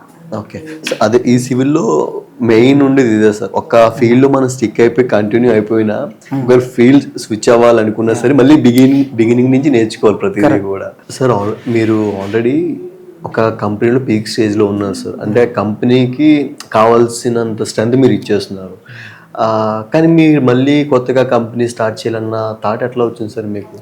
బేసికల్గా in and out experience అనేది gain అయితే మనకి అది కామన్గా వస్తుంది అనమాట. మనం when you give 100% to organization. Okay. So మనం ఆ 100% చేయటం వల్ల ఏంటంటే you will get to know what is what అనేది మొత్తం తెలుసు. అవును. సో అంటే ఒక కంపెనీ స్టార్ట్ చేయడానికి బేసికల్ టెక్నికల్ నాలెడ్జ్ ఉంటే మాత్రం సరిపోదండి. ఫైనాన్సింగ్ గురించి కానీ, సో తర్వాత ఏంటంటే man power handling, so technical man పవర్ని ఎలా హ్యాండిల్ చేయాలి, సో ఇలాంటివన్నీ కూడా తెలిసి ఉండాలి. అండ్ ఫైనాన్సింగ్ ఎలా చేసుకోవాలి ప్రాపర్, మనకి ఇవన్నీ ఎందుకు కాలేజెస్లో ఏం చెప్పరు. అవును. సో ఇప్పుడు ఇంజనీరింగ్ తర్వాత MBA చేయటం అనేది స్టార్ట్ అయింది, కానీ బట్ మేము చదువుకున్న రోజుల్లో సపరేట్గా ఒక మేనేజ్మెంట్ కోర్సెస్ అనేది అవి చాలా తక్కువ ఉండేవి. Okay. So how to run a organization, అంటే ఒక ఎంటర్ప్రెనర్ అవుదామని అయితే బయటికి రాలేదండి నేను. But I was thinking like ఇండస్ట్రీలో చాలా గ్యాప్ ఉంది అనేది నాకు అర్థమైంది. ఎందుకంటే మనకి మీరు చూస్తే కనుక ఒక 5-10 years బ్యాక్ చాలా ర్యాపిడ్గా గ్రో అయింది హైదరాబాద్. అవును. సో ఇండస్ట్రీ రిక్వైర్మెంట్స్ కూడా చాలా ఎక్కువ అయిపోయినాయి. సో మాలాంటి సర్వీసెస్ ఉన్న వాళ్ళు చాలా తక్కువ మంది ఉన్నారని ఒక చిన్న థాట్ నాకు వచ్చింది. సో నేను మా కంపెనీ డైరెక్టర్స్కి వెళ్ళి చెప్పడం జరిగిందనమాట, I want to start by my own. So నేనేదో శాలరీ హైక్ కోసం వేరే కంపెనీ జాయిన్ అవ్వటము అలాంటిది ఏం లేదండి. I want to be independent and start my own journey అన్నప్పుడు they said okay. On the time మీ శాలరీ ఎంత సార్? అప్పుడు నా దగ్గర ఒక 75,000 ఎంతో నా శాలరీ ఉంటుందండి. జస్ట్ నేను చాలా లిమిటెడ్ బడ్జెట్స్తో స్టార్ట్ చేసి no you can see 15-20 engineers దాకా నా దగ్గర వర్క్ చేస్తున్నారు. మీ ప్లాన్ చూసాను సార్. యాక్చువల్గా ఈ పాడ్కాస్ట్ రిలీజ్ అయిన తర్వాత మళ్ళీ ఒక టైం చూసుకొని మీ ప్లాన్ విజిట్ కూడా పెడతాం సార్, ఎందుకంటే చాలా క్లియర్గా తెలియాలి అసలు ఎట్లా చేస్తారు ఏంటి అని వ్యూవర్స్ కూడా. ఎన్ని మెటీరియల్స్ తెలియదు, మనం ప్లాన్ చేద్దాం సార్. దెన్ కంపెనీ స్టార్ట్ చేయాలనుకున్నారు సరే, అంటే టూ మచ్ బడ్జెట్తో కావాల్సింది. ఎట్లా ప్లాన్ చేశారు సార్? అంటే నేను జాబ్ మానేద్దాం అనుకున్న రోజు నేను ఫైనాన్స్ గురించి ఆలోచించలేదు, నేను మానేద్దాం అనుకున్నాను ఫస్ట్. సో ఈరోజు అనుకున్నానండి, ఒకరోజు నాకు మా ఫ్యామిలీతో చెప్పడం జరిగింది. ఓకే. సో అందులో మా చుట్టాల్లో మా మేనమామ వాళ్ళకి చెప్పడం జరిగితే వాళ్ళు మళ్ళీ దేవర్ లైక్, అదేంటి ఇప్పుడు దాకా బాగానే జాబ్ చేస్తున్నాడు వీడు అంటారు. సో వాళ్ళు ఏంటంటే ఒక రోజు టైం ఇమ్మన్నారు అనమాట. మళ్ళీ సిద్ధాంత్ గారి దగ్గరికి వెళ్ళి వీడు 12 సంవత్సరాలు బాగా జాబ్ చేసుకున్నారు, చాలా ఇప్పుడు దాకా వాళ్ళ హస్బెండ్ వైఫ్ బాగానే ఉన్నారు జాబ్ చేసుకుంటూ, సడన్గా వీడేంటి ఉద్యోగం మానేస్తాను బిజినెస్ అంటున్నారు, ఇది ఓకేనా కాదా అని వాళ్ళు ఏదో జాతకాలు చూసుకోవటం జరిగింది మా ఇంట్లో ఫ్యామిలీ మెంబర్స్. దెన్ తెలిసింది ఏంటంటే అసలు 12 ఏళ్ళు ఉద్యోగం అనేది ఒకరు చెప్పించేయకుండా తను పని ఏంటో తెలుసుకొని చేసే రకం ఇతను. సో ఒకళ్ళు చెప్పిన పని చేసే దీనికి లేదు, so you can leave him అని ఆ సిద్ధాంత్ గారు చెప్పడంతో నాకు గ్రీన్ సిగ్నల్ వచ్చింది. ఆ మరుసటి రోజు ఆఫీస్కి వచ్చి రిజిగ్నేషన్ పెట్టేసి డింట్ టేక్ మచ్ టైం, ఒక్క రోజే అండి డిసైడ్ చేసుకున్నాను. అది ఫ్యామిలీ మెంబర్స్ అడిగాడు, నేను డిసైడ్ అయితే నేను చేసేస్తాను. సో ఉద్యోగం మానేయటం జరిగింది ఒక్కరోజే. 24 hours was my time and I resign. Notice period 2 months ఇచ్చాను అనమాట. సో ఇచ్చేసి దెన్ కంప్లీట్గా ఆ కంపెనీ ఎగ్జిస్టింగ్ ఆర్గనైజేషన్ని ప్రాపర్ ఛానల్లో ట్రాన్స్ఫర్ జరిగిన తర్వాత, హ్యాండ్ ఓవరింగ్ ఆఫ్ ది ఆథరైజ్డ్ ఇది జరిగిన తర్వాత నేను బయటకు వచ్చి ఫ్రమ్ ది బిగినింగ్ మొదలు పెట్టాను అనమాట. ఓకే. రెవెన్యూ అనేది చాలా తక్కువ, నేను స్టార్ట్ చేసింది ఐ కెన్ సే చాలా తక్కువ రెవెన్యూతో ప్రైవేట్ లిమిటెడ్ కంపెనీ ఫామ్ చేసి అక్కడి నుంచి then slowly I took on services, consultancy services తీసుకుంటూ టాప్ ప్రాజెక్ట్స్ చేసాము. యాక్చువల్ అదే అడుగుదాం అనుకున్నాను సార్, ఎందుకంటే మీ ప్రొఫైల్ చూసాను సార్, అసలు ఎంఎన్సి అంటే టాప్ కంపెనీస్తో మీరు టైఅప్ అయి చేశారు. అంత పెద్ద ప్రాజెక్ట్స్ మీరు ఎట్లా తీసుకొచ్చారు సార్? అంటే వాటిని ఎట్లా కోఆర్డినేట్ చేశారు? బేసికల్గా నేను ఎంప్లాయీగా చేసిన ఎక్స్పీరియన్స్ వల్ల they had belief that I can do it. So దానివల్ల నాకు ఈ టాప్ క్లయింట్స్ పెద్ద పెద్ద కంపెనీస్ అందరూ నాకు they supported me. So even Aditya Birla వాళ్ళ కన్స్ట్రక్షన్స్ కూడా మీకు అప్రూవల్ చేయమని డాక్యుమెంట్స్ పంపించారు, చూసాను నేను. అంటే ఇప్పుడున్న కేసెస్ లో ప్రాజెక్టులు తెచ్చుకోవడం చాలా కష్టమైపోయింది, బట్ మిమ్మల్ని ఎదుర్కొంటే ప్రాజెక్ట్స్ వస్తున్నాయి, అందుకే అడుగుతున్నాను. So limited availability of this kind of services one of the. And ఇంకోటి ఏంటంటే ఇది ఇలా పెట్టేసి స్టార్ట్ చేస్తే గ్రో అయ్యే బిజినెస్ కూడా కాదు. సో దీంట్లో ఏంటంటే ఇది technical services and service industry చాలా జాగ్రత్తగా చేయాలి. అండ్ టెక్నికల్ సర్వీసెస్ అనేది ఎట్లా పడితే అట్లా మనం కంపెనీస్ పెట్టేసి చేయకూడదు. దీనికి కొన్ని లయబిలిటీస్ ఉంటాయి, కొన్ని చూసుకొని జాగ్రత్తగా. And when you are giving a report to a client you are liable. మీరు ఒక టెస్ట్ రిపోర్ట్ ఇచ్చినా, ఒక కన్సల్టెన్సీ రిపోర్ట్ ఇచ్చినా, you have to take the responsibility. So అందుకే ఇట్లాంటి బిజినెస్లోకి చాలామంది రారు. రైట్ సార్, మీ దగ్గర చాలా మంది ఇంజనీర్స్ ఉన్నారు, మీరు ఎలా హైర్ చేసుకుంటారు సార్? అంటే ఏ టెక్నికల్ నాలెడ్జ్ ఉన్న వాళ్ళు హైర్ చేసుకుంటారు? బేసికల్గా ఏంటంటే ఎక్స్పీరియన్స్డ్ టీమ్ ఉండాలి సీనియర్ లెవెల్లో. అండ్ జూనియర్ లెవెల్ నేను క్యాంపస్ డ్రైవ్స్కి వెళ్తాను. ఓకే. సో ఎక్కడైనా నేను గెస్ట్ లెక్చర్, ఇప్పుడు నాకు తెలిసిన సర్కిల్లోనే నన్ను గెస్ట్ లెక్చర్ పిలిచినప్పుడు whenever I have a requirement 1-2 engineers there here and there I interview. అందులో కొంచెం ఇంటెలిజెంట్ పీపుల్ ఎవరున్నారు అనే దాన్ని తీసుకుంటాను. ఫీల్డ్లో కావాల్సిన వాళ్ళకి ఒక యావరేజ్ 60-70% ఉన్న వాళ్ళని ఫీల్డ్లో ఇంజనీర్స్గా రిక్రూట్ చేసుకుంటాను. ఎందుకు సార్ అట్లా కంపేర్? ఎందుకంటే ఫీల్డ్లో చేయడానికి టెక్నికల్ నాలెడ్జ్తో పాటు బయట రఫ్ అండ్ టఫ్ ఉండాల్సిన ఇది కూడా ఉంటుంది. If you see top people బాగా చదువుకున్న వాళ్ళు ఫీల్డ్లో చేయడానికి దే డోంట్ అంటే ఉండలేరు. వాళ్ళు they look for a desktop job or like design side వెళ్ళిపోవటము, ఇలాంటి వాటికి వెళ్ళిపోతుంటారు. ఫీల్డ్ ఎక్స్పీరియన్స్ చేయాలనుకుంటే నాలాగా యావరేజ్లో ఉండాలి. యావరేజ్ స్టూడెంట్ అంటే డిస్టింక్షన్లో పాస్ అయ్యాను ఎంటెక్. బట్ ఏంటంటే అలా డెస్పరేట్గా సైట్లో చేయగలగటానికి ఉన్న ఇంజనీర్స్కి పెద్ద పర్సంటేజ్తో సంబంధం లేదు. Knowledge minimum civil engineering knowledge ఉంటే ఫీల్డ్లో కూడా దే క్యాన్ సర్వైవ్ అనేది నా ఉద్దేశం.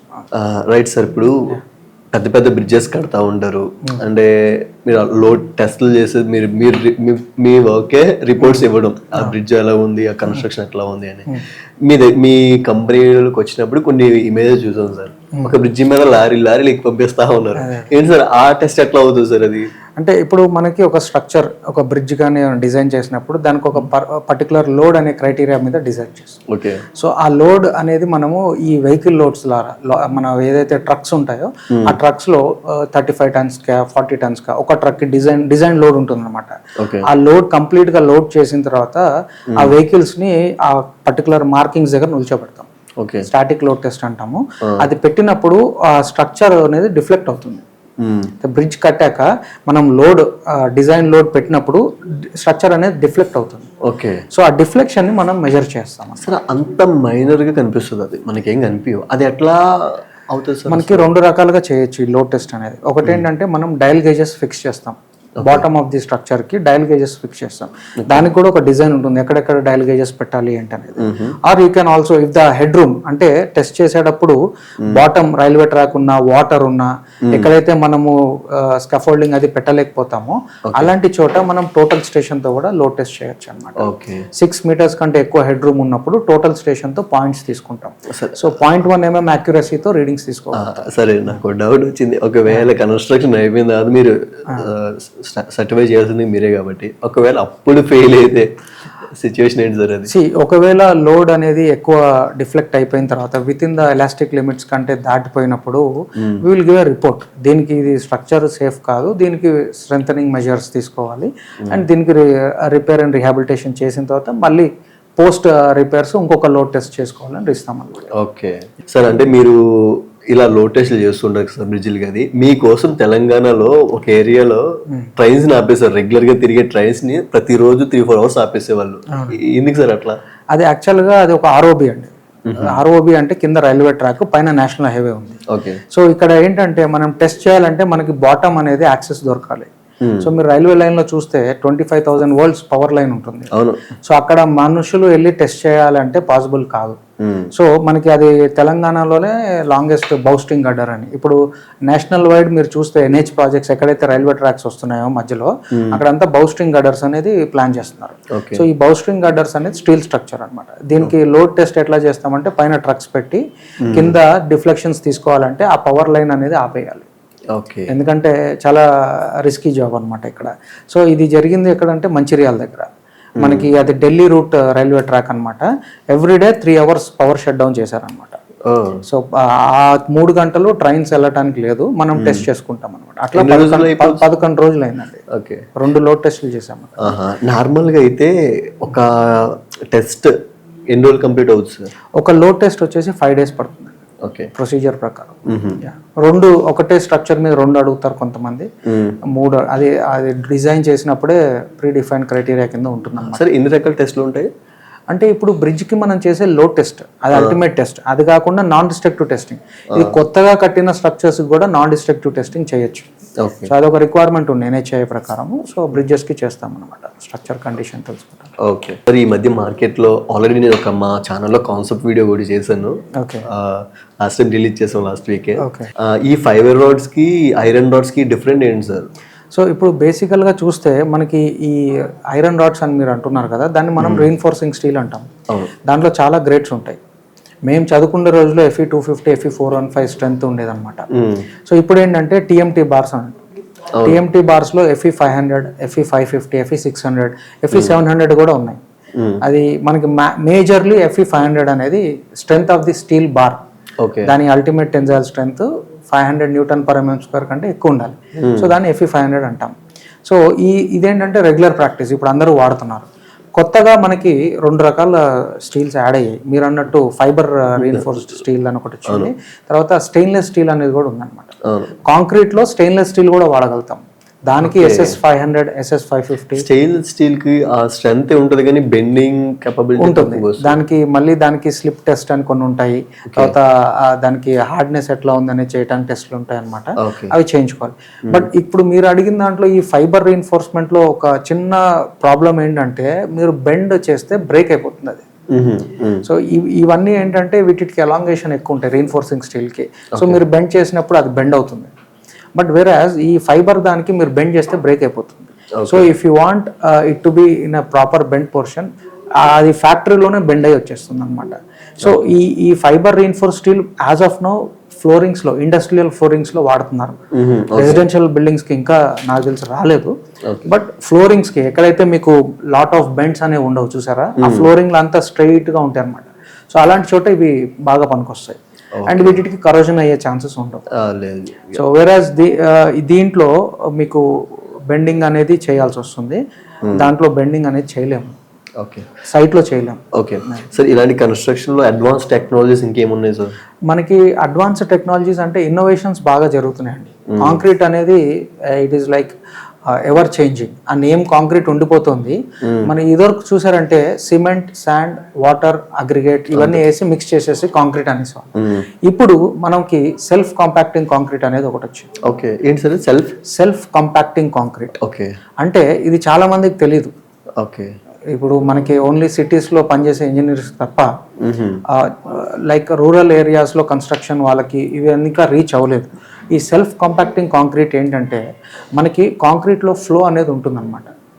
సో అది వాడినప్పుడు you need not have to vibrate the concrete. Okay, మనం జనరల్గా కాంక్రీట్ స్ట్రక్చర్ వేసేత వైబ్రేటర్స్ పెట్టి కాంపాక్ట్ చేస్తూ ఉంటాం. ఈ సెల్ఫ్ కాంపాక్టింగ్ కాంక్రీట్ ఇప్పుడు so called high rise buildings మనం కడుతున్నాం చూసారా, 50 to 250 మీటర్స్ టాల్ బిల్డింగ్స్ అన్నిటికీ సెల్ఫ్ కాంపాక్టింగ్ కాంక్రీట్ అనేది వాడతారు. సార్ అందులో ఏదైనా కెమికల్స్ యూజ్ చేస్తారా? దాంట్లో కెమికల్ అడ్మిక్చర్స్ ఉంటాయండి. దాంట్లో 2 రకాలు ఉంటాయి, SNF బేస్డ్, నాఫ్తా బేస్డ్ అని ఉంటాయి. నాఫ్తా అనేది ఏంటంటే లోయర్ గ్రేడ్స్కి వాడతాము, PC అంటే పాలికార్బాక్సిలేటెడ్ ఈథర్ అని, అది ఏంటంటే హయ్యర్ గ్రేడ్స్. ఇప్పుడు ఈ హై రైజ్ బిల్డింగ్స్లో కట్టే కాంక్రీట్లు అన్నిట్లో PC అడ్మిక్చర్స్ యూజ్ చేస్తాం అనమాట. ఓకే, అవి it will create flow to the concrete. Polymers ఉంటాయి, అవి ఫ్లో క్రియేట్ చేస్తాయి.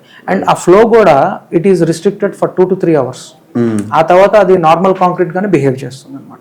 ఓకే, సెల్ఫ్ కాంపాక్టింగ్ కాంక్రీట్, ఈ fibre reinforced concrete, concrete slabs లో స్టీల్ లేకుండా కూడా వేస్తున్నారండి.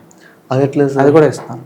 అదేంటంటే మైక్రోసింథటిక్ స్టీల్ ఫైబర్స్ ఉంటాయన్నమాట, ఆర్ పాలిప్రోపిలిన్ ఫైబర్స్ లో కూడా ఉన్నాయి మైక్రోసింథటిక్ ఫైబర్స్, స్టీల్ ఫైబర్స్ వాడి స్లాబ్ మొత్తంలో మనకి స్టీల్ లేకుండా కూడా క్యాస్ట్ చేస్తున్నాం. కాంపోజిట్ డెక్ స్లాబ్స్ అంటాము. అంత స్ట్రాంగ్ ఉంటుంది సార్. లోడ్ టెస్ట్ చేస్తాము, లోడ్ టెస్ట్ లో కూడా పాస్ అయిపోతాయండి. ఓకే, హైదరాబాద్ లో డ్యూరబిలిటీ ఎంత ఉంటుంది సార్? నార్మల్ గా సిమిలర్ గానే ఉంటున్నాను. ఓకే, సిమిలర్ గానే ఉంటుంది. రైట్. యా సార్, మళ్ళీ ఆల్రెడీ మధ్యలో చాలా డిస్కస్ చేసాము. మళ్ళీ కమింగ్ టు బ్యాక్ వెళ్తే పల్లెటూరులో ఎట్రా మనం 2 floors వేసుకుంటాం సార్. అంటే 1 or సింగిల్ ఫ్లోర్ కానీ తర్వాత మళ్ళీ కట్టుకోవాలి, ఇంకొక 2 floorలు మన బిల్డింగ్ మీద లేపుకోవాలి అనుకుంటారు. సో అలాంటి సినారియోస్లో పాసిబిలిటీ ఉందా? ఎందుకంటే ఆల్రెడీ 2 ఉంటాయి, పైన ఇంకో 2 వేద్దామంటే మనం ఈ ముందు ఎవరైతే కన్స్ట్రక్ట్ చేస్తారో ఆ 2 floors-కి తగ్గట్టుగానే వాళ్ళు డిజైన్ చేసుకుంటారు. బట్ ఇంకొక 2 పైన వేసే ఛాన్సెస్ వేస్తే. సో అట్లా ఒక ఫ్లోర్ పైన వెళ్ళాలి అనుకుంటే ఫస్ట్ ఏంటంటే మనకి మున్సిపాలిటీ అప్రూవల్స్ ఉన్నాయో చూసుకోవాలి. అది రెండోది ఏంటంటే మనం ఒకవేళ వెళ్దాము అనుకున్నప్పుడు మీరు ఆ స్ట్రక్చర్ డిజైన్ చేసినప్పుడు అన్ని ఫ్లోర్స్కి డిజైన్ చేశారా లేదా అని చెక్ చేసుకోవాలి. ఒకవేళ చేయలేదనుకోండి, మీరు ఆ ఫుటింగ్ సైజ్ ఎంత ఉంది, ఫుటింగ్ స్ట్రెంత్ ఎంత ఉంది, రీఇన్ఫోర్స్మెంట్ ఎంత పెట్టారు, ఇవన్నీ మనం టెస్ట్ చేస్తాం అనమాట. చేసి ఒక అనాలిసిస్ రన్ చేస్తాం, దాన్ని ఫీజిబిలిటీ స్టడీ అంటాం. ఈ ఫీజిబిలిటీ స్టడీ చేసిన తర్వాత సపోజ్ మీకు 2 floors ఉంది, ఇంకొక 2 floors కావాలి అనుకుంటున్నారు దాని మీద, ఈ ఫీజిబిలిటీ స్టడీ చేసి ఇంకొక 2 floors-కి సేఫ్ వస్తుందా లేదా చెక్ చేస్తాం అనమాట. ఒకవేళ సేఫ్ వచ్చింది అనుకోండి మీరు కట్టుకోవచ్చు అని ఇచ్చేస్తాం. ఒకవేళ అన్సేఫ్ ఉన్నప్పుడు ఏం చేస్తామంటే ఏ కాలమ్స్ బీమ్స్ డెఫిషియన్సీ చూపిస్తున్నాయి స్ట్రెంత్ లో అనేది చెక్ చేస్తాం. ఆ కాలమ్స్ ని స్ట్రెంథెన్ చేసుకొని మీరు వెళ్ళొచ్చు అనమాట. అట్లా కూడా చేసుకోవచ్చు. అంటే మళ్ళీ చుట్టూ రెయిన్ఫోర్స్ చేసి రెట్రోఫిట్టింగ్ అంటాం దాన్ని, రెట్రోఫిట్టింగ్. సో అది చేసుకొని మీరు అడిషనల్ ఫ్లోర్స్ కూడా, అంటే ఆల్రెడీ ఏదైతే పిల్లర్ ఉందో సమ్ స్ట్రెంత్ తో ఉంటుంది సార్, దీనికి అడిషనల్ గా యాడ్ చేస్తే అది దాంతో మిక్స్ అయిపోద్దా? సో దీనికి ఏంటంటే ఇప్పుడు మీరు రెట్రోఫిట్టింగ్ వర్క్స్ లో ఏంటంటే నార్మల్ కాంక్రీట్ యూజ్ చేయడానికి ఉండదు. సో మీరు దీనికి రిపేర్ మెటీరియల్స్ వేరే ఉంటాయి, పాలిమర్స్ ఉంటాయి, దాంట్లో బాండింగ్ ఏజెంట్స్ ఉంటాయి, బాండింగ్ ఏజెంట్స్ ఉంటాయి. ఇవి పెట్టుకొని చేయాలన్నమాట. రెగ్యులర్ కాంక్రీట్ తో రాదు. So you have to use micro concrete అంటాము. అండ్ మీరు ఎగ్జిస్టింగ్ కాంక్రీట్ లోపల మీరు ఇన్సర్ట్ చేసేటప్పుడు రీఇన్ఫోర్స్మెంట్ కి దానికి కొన్ని కెమికల్స్ ఉంటాయి. సో అది ఫిక్స్ అయిందా లేదా ప్రాపర్ గా, దాని యాంకర్ పుల్ అవుట్ టెస్ట్ అని కొన్ని ఉంటాయి. సో అది ప్రాపర్ గా బాండ్ అయిందా లేదా, కాంక్రీట్ కరెక్ట్ గా ప్లేస్ చేశారా లేదా, ఇవన్నీ మళ్ళీ చూసుకోవాలన్నమాట. సరే, అంటే ఇప్పుడు ఈ మధ్యకాలంలో ఫైర్ యాక్సిడెంట్లు అవుతూ ఉన్నాయి. మన తాజ్ హోటల్ చూసుకుంటే ముంబై బాంబ్ బ్లాస్ట్లు జరిగినాయి, టెర్రరిస్ట్ అటాక్ జరిగాయి.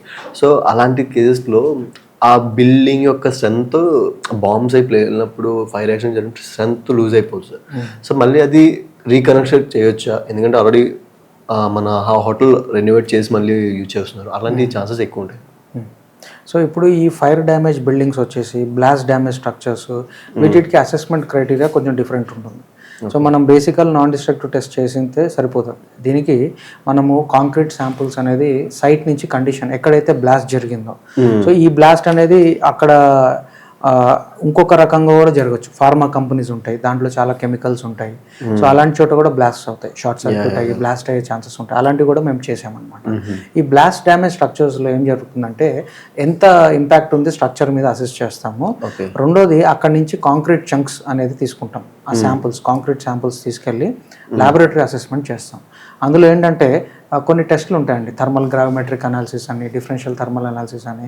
సో ఎంత టెంపరేచర్ అనేది కాంక్రీట్ ఫేస్ చేసింది, ఓకే, అంటే ఇప్పుడు ఫైర్ అయింది, ఎంత ఫైర్ అయింది అనేది మేము అసెస్ చేస్తాం అన్నమాట. 600 degrees, 700 degrees, 1000 degrees, 800 degrees అనేది ల్యాబొరేటరీలో అసెస్ చేస్తాం. సో దానివల్ల ఇంటెన్సిటీ ఆఫ్ ది ఫైర్ అనేది మనకు తెలుస్తుంది. రెండోది కాంక్రీట్లో ఎంత మాస్ లాస్ జరిగింది అనేది చూస్తాం. సో కాంక్రీట్ డెన్సిటీ కనుక మీరు చూస్తే 2400 kg/cubic meter ఉంటుంది. That is the density of concrete. But ఈ బ్లాస్ట్ వల్ల ఇంపాక్ట్, ఫైర్ వల్ల ఎంత ఇంపాక్ట్ ఉందనేది మాస్ లాస్లో తెలుస్తుంది అనమాట. 6%, 10%, 15% మాస్ లాస్ అనేది చూస్తాం. సో దాన్ని బట్టి ద టైప్ ఆఫ్ రిపేర్ అనేది మారిపోతుంది. ఎలాంటి స్కీమ్ అక్కడ అప్లికబుల్ అనేది చెప్తామన్నమాట. సో ఇదే అనమాట. దీని స్ట్రెంథనింగ్ అనేది చేయొచ్చు, బట్ అసెస్మెంట్ అనేది ప్రాపర్గా చేసుకొని స్ట్రెంథనింగ్ చేయాల్సి వస్తుంది. అంటే అప్పుడు బిల్డింగ్ లైఫ్ అనేది చేంజ్ మళ్ళీ అంటే నార్మల్ ఒరిజినల్ లైఫ్ కన్నా తగ్గే ఛాన్సెస్ ఉంటుందా సార్, అది ఈ ప్రాసెస్ అంతా జరిగిన తర్వాత? సో ఒకవేళ ప్రాసెస్ అంటే బ్లాస్ట్ అయింది, డ్యామేజ్ అయింది అంటే డెఫినెట్గా ప్రాబ్లం ఉంటుందండి.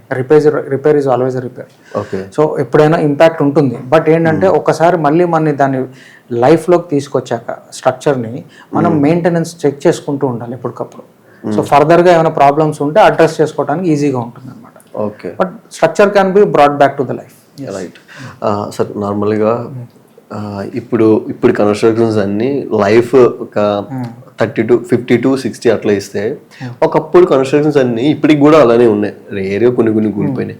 అప్పుడు కన్స్ట్రక్షన్కి ఇప్పుడు కన్స్ట్రక్షన్కి అసలు ఏం చేంజ్ అయింది సార్? అంటే ఒకప్పుడు మనకి అవైలబిలిటీ ఇన్ని రకాల మెటీరియల్స్ ఉండేవి కాదండి. అండ్ అప్పుడులో స్కిల్డ్ పీపుల్ ఉండేవాళ్ళు, ఎక్కువ మంది ఉండేవాళ్ళు కాదు. ఓకే. సో ఇప్పుడు ఏంటంటే చాలా మంది కన్స్ట్రక్షన్స్ చేయటము, తర్వాత బేసిక్గా మెటీరియల్ అవైలబిలిటీ కూడా చాలా అయిపోయినాయి. ఎన్ని number of companies have come in to like construction మెటీరియల్స్లో కానీ ఎన్నిట్లో కానీ చూసుకుంటే ఆల్టర్నేటివ్ ప్రోడక్ట్స్ వచ్చేస్తున్నాయి అన్నమాట. సో ఇవన్నీ బేసికల్గా ఐఎస్ రిక్వైర్మెంట్స్ ప్రకారం పాస్ అయినా కానీ దాని యూటిలైజేషన్ అనేది ఇక్కడ వర్కర్స్కి తెలియకపోతే ప్రాబ్లమ్స్ అనేవి వచ్చేస్తాయి. ఇదివరకు అట్లా ఉండేది కాదు, ఇన్ని మెటీరియల్స్ ఉండేవి కాదు. జస్ట్ ఒక కాంక్రీట్ ఉండేది, పెయింటింగ్ చేసేవాళ్ళు, ప్లాస్టింగ్ అయిపోయేది. ఇప్పుడు డిఫరెంట్ రిక్వైర్మెంట్స్, ఇంట్లోనే స్విమ్మింగ్ పూల్ ఉండాలి, ఇలాంటివన్నీ వచ్చేస్తున్నాయి అన్నమాట. దీనివల్ల ఏంటంటే దాన్ని ఎగ్జిక్యూట్ చేసే వాళ్ళ యొక్క స్కిల్ మీద డిపెండ్ అయి ఉంటుంది. అండ్ ఇప్పుడున్న మెటీరియల్స్ చూడండి, ఎన్ని మెటీరియల్స్ వచ్చేసినాయి. ఈ మెటీరియల్ గురించి అవగాహన ఉండాలి. ఎవరైతే మీరు యూజ్ చేస్తున్నారో, person using the material should have idea about that material properly. Then only you can do a good structure ఉంటుంది. ఇప్పుడు కట్టినా మీరు 100 years స్ట్రాంగ్ బిల్డింగ్ కట్టగలుగుతారు మీరు ఈ రోజున్న మెటీరియల్స్తో కూడా. Only thing is that the skill set of the person who is doing the job అనేది more important. Right. ఇంకొకటి సార్, మెయిన్ ఇప్పుడు కొద్ది కన్స్ట్రక్షన్స్కి మన పెయింట్స్ అనేవి ఎక్కువ యూజ్ చేస్తున్నాం. 3-4 layers పెయింటింగ్ వేస్తున్నాము, ఒక లేయర్ పెయింటింగ్ వేస్తున్నారు. సరే, ఇన్ని లేయర్స్ ఆఫ్ పెయింటింగ్ అవసరమా? Paint is nothing but A protective coating. ఒక స్ట్రక్చర్ని పాడు కాకుండా ఉండటానికి చేసే కోటింగ్ అది. దాంట్లో చాలా రకాల ప్రొటెక్టివ్ కోటింగ్స్ ఉన్నాయి. మీరు పెయింట్ అనేది 2 layers కానీ 3 layers కానీ వేస్తే ఏంటంటే ఆ ప్రివెంటివ్ ఇది ఏంటంటే ఎక్కువ ఉంటుంది అనమాట. అంటే ఎందుకు ఈ మెయిన్ క్వశ్చన్ అడిగానంటే, మనం యాడ్స్ చూస్తున్నాం సార్, అంటే ఎక్కువ డ్యామేజ్ కాకుండా ఉండడానికి ఒక రకమైన పెయింట్ అంటారు, వర్షంలో తడిచిన వాటర్ కిందకి జారిపోతా ఉంటారు, అసలు వాల్స్ కి అంటారు కూడా అంటారు, ఒక రకం యాడ్లు అంటారు. ఇంకొకటి ఏంటంటే డస్ట్, ఎంత డస్ట్ ఉన్నా సరే అసలు చిన్న డస్ట్ కూడా ఉండదని అంటారు. అంటే ఇన్ని రకాల యాడ్స్ రావడం వల్ల మన థర్డ్ ప్రాసెస్ ఎట్లా ఉంటుంది, 3 వేసినా అంటే మూడింటికి సరిపోయేట్టుగా ఉంటుంది. ఫస్ట్ పాయింట్ ఏంటంటే, మీరు ఎలాంటి టైప్ ఆఫ్ పెయింట్ వాడినా మీరు ఒకసారి టెస్ట్ చేయించుకోండి. ఓకే. పెయింట్ కూడా టెస్ట్ చేస్తారు. అవునా? పెయింట్ కూడా టెస్ట్లు ఉంటాయి అన్నమాట. సో ఎంత థిక్నెస్ వస్తుంది, 2 కోటింగ్స్ వేస్తే ఎంత ఫిలిం థిక్నెస్ వస్తుంది అనేది కూడా తెలుస్తుంది. తర్వాత దానిలో ఉన్న క్రాక్ బ్రిడ్జింగ్ కెపబిలిటీ ఎట్లా ఉంది. సో ఇవన్నీ చెక్ చేసుకుంటే ఎలాంటి పెయింట్ వాడాలో మీరే డిసైడ్ చేసుకోగలుగుతారు. అంటే మనకి ఇప్పుడు చూస్తే మీరు డయాగ్నోస్టిక్ సెంటర్కి వెళ్ళి ఒక రిపోర్ట్ తీసుకొని మళ్ళీ డాక్టర్ దగ్గరికి వెళ్ళాల్సి వస్తుంది కన్సల్టేషన్. సో ఇది కూడా అంతే, టెస్ట్ చేయించుకుంటే మీరు ఒకసారి ఈ పెయింట్ బాగుంటుందా మీ రిక్వైర్మెంట్కి, ఇంకొక పెయింట్ అనేది మీకు తెలుస్తుంది అనమాట. ఓకే. సరే, మన ఇల్లులో అంటే సీలింగ్ వేయించుకుంటాం సార్. సీలింగ్ అనేది ఎట్లా పోర్ట్రే అవుతుందంటే సీలింగ్ ఉంటే కూల్గా ఉంటుంది ఇల్లు అని పోర్ట్రే చేస్తున్నారు. అసలు సీలింగ్ ఉంటే నిజంగానే కూల్గా ఉంటుంది సార్? అంటే నార్మల్గా ఏసీ వేసుకుంటే ఎట్లానో కూల్గా ఉంటుంది, అప్పుడు సీలింగ్ అంత మ్యాండేటరీ కాదు కదా? సీలింగ్ అనేది చాయిస్ అండి, ఇట్స్ చాయిస్. బట్ దాన్ని ఎట్లా పోర్ట్రే చేస్తున్నారు? సీలింగ్ ఉంటే ఎక్కువ కూల్గా ఉంటుంది. అది డిపెండ్స్ అండి. ఇప్పుడు టాప్ ఫ్లోర్లో ఉన్న వాళ్ళకి సీలింగ్ బిల్డరే చేసేస్తారు, ఎందుకంటే ఎండ్ వస్తుంది అనేది. జిప్సమ్ బోర్డ్స్ అనేది టెంపరేచర్ రెడ్యూస్ చేస్తాయి to some extent, it can reduce. First second third floor లో ఉన్న వాళ్ళకి అంత యూజెస్, దానికి అంత అవసరం లేదు. అది ఈ రోజున స్ట్రక్చర్ కాస్ట్ కంటే ఇంటీరియర్ కి ఎక్కువ. ఎగ్జాక్ట్లీ అందుకే అడుగుతున్నా. సో మీకు aesthetics point of view use చేసుకోవచ్చు, కానీ నేను స్ట్రక్చర్ సేఫ్ అనేది నాకు ఇంపార్టెంట్. స్ట్రక్చర్ సేఫ్ ఉంటే సీలింగ్ అనేది ఎట్లా ఉన్నా. సార్ ఈ మధ్య కన్స్ట్రక్షన్స్ లో అంటే పెయింట్స్ లేకుండా అది లేకుండా ఆర్కిటెక్చరల్ కాంక్రీట్స్ అని, ఫెయిర్ ఫేజ్ అని అట్లాంటి చాలా వచ్చినాయి సార్. దాని డ్యూరబిలిటీ ఎంత ఉంటుంది సార్? అసలు అది వర్కౌట్ అవుతుంది?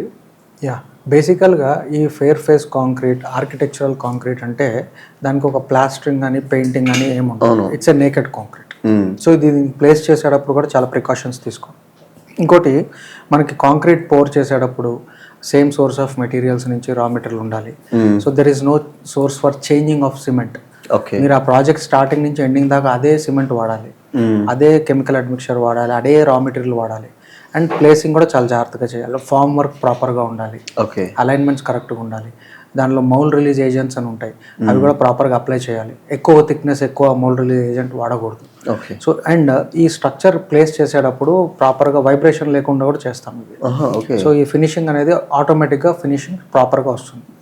వీటిని ప్రొటెక్ట్ చేయడానికి మనము కొన్ని కోటింగ్స్ ఇస్తాం. ట్రాన్స్పరెంట్ కోటింగ్స్ ఉంటాయి ఇవి, సైలైన్ సైలాక్సిన్స్ అని కొన్ని కోటింగ్స్ ఉంటాయి. So it acts as a environmental barrier. Right. And for example నేను ఒక ఎగ్జాంపుల్ చెప్తాను. యుఎస్ కన్సులేట్ కొత్తగా మనకి హైటెక్ సిటీ దగ్గర యుఎస్ కన్సులేట్ ఒకటి కట్టారు. సో అక్కడ కనుక చూస్తే మేము TiO2 యూజ్ చేయాల్సి వచ్చింది అక్కడ. Mixed TiO2, titanium dioxide. So అది జనరల్గా ఏంటంటే it prevents the environmental effects in concrete. అది కొంచెం expensive. So 1% by weight of cementitious వాడతాము. అది యూజ్ చేయటం వల్ల anti bacterial, anti fungi properties ఉంటాయి కాంక్రీట్లో కూడా. సో అది it will prevent the atmospheric action. ఇప్పుడు మీరు అట్మాస్ఫియర్లో అర్బన్ ఏరియాస్లో చూడండి, ఫుల్ ఆఫ్ కార్బన్ డైఆక్సైడ్. ఈ కార్బన్ డైఆక్సైడ్ అనేది కాంక్రీట్లో కాల్షియం హైడ్రాక్సైడ్తో రియాక్ట్ అవుతుంది. సో ఈ కార్బనేషన్ అనేది ఒక ప్రాసెస్. సో ఈ CO2 వచ్చి కాల్షియం హైడ్రాక్సైడ్తో రియాక్ట్ అయినప్పుడు కాల్షియం కార్బోనేట్స్ ఫామ్ అవుతాయి, nothing but carbonation. So concrete when it is firstly cast, కొత్తగా కట్టినప్పుడు కాంక్రీట్ pH వాల్యూ 13 to 14 ఉంటుంది. Highly alkaline. Concrete is highly alkaline material. That is the reason the reinforcement is having a protection from corrosion.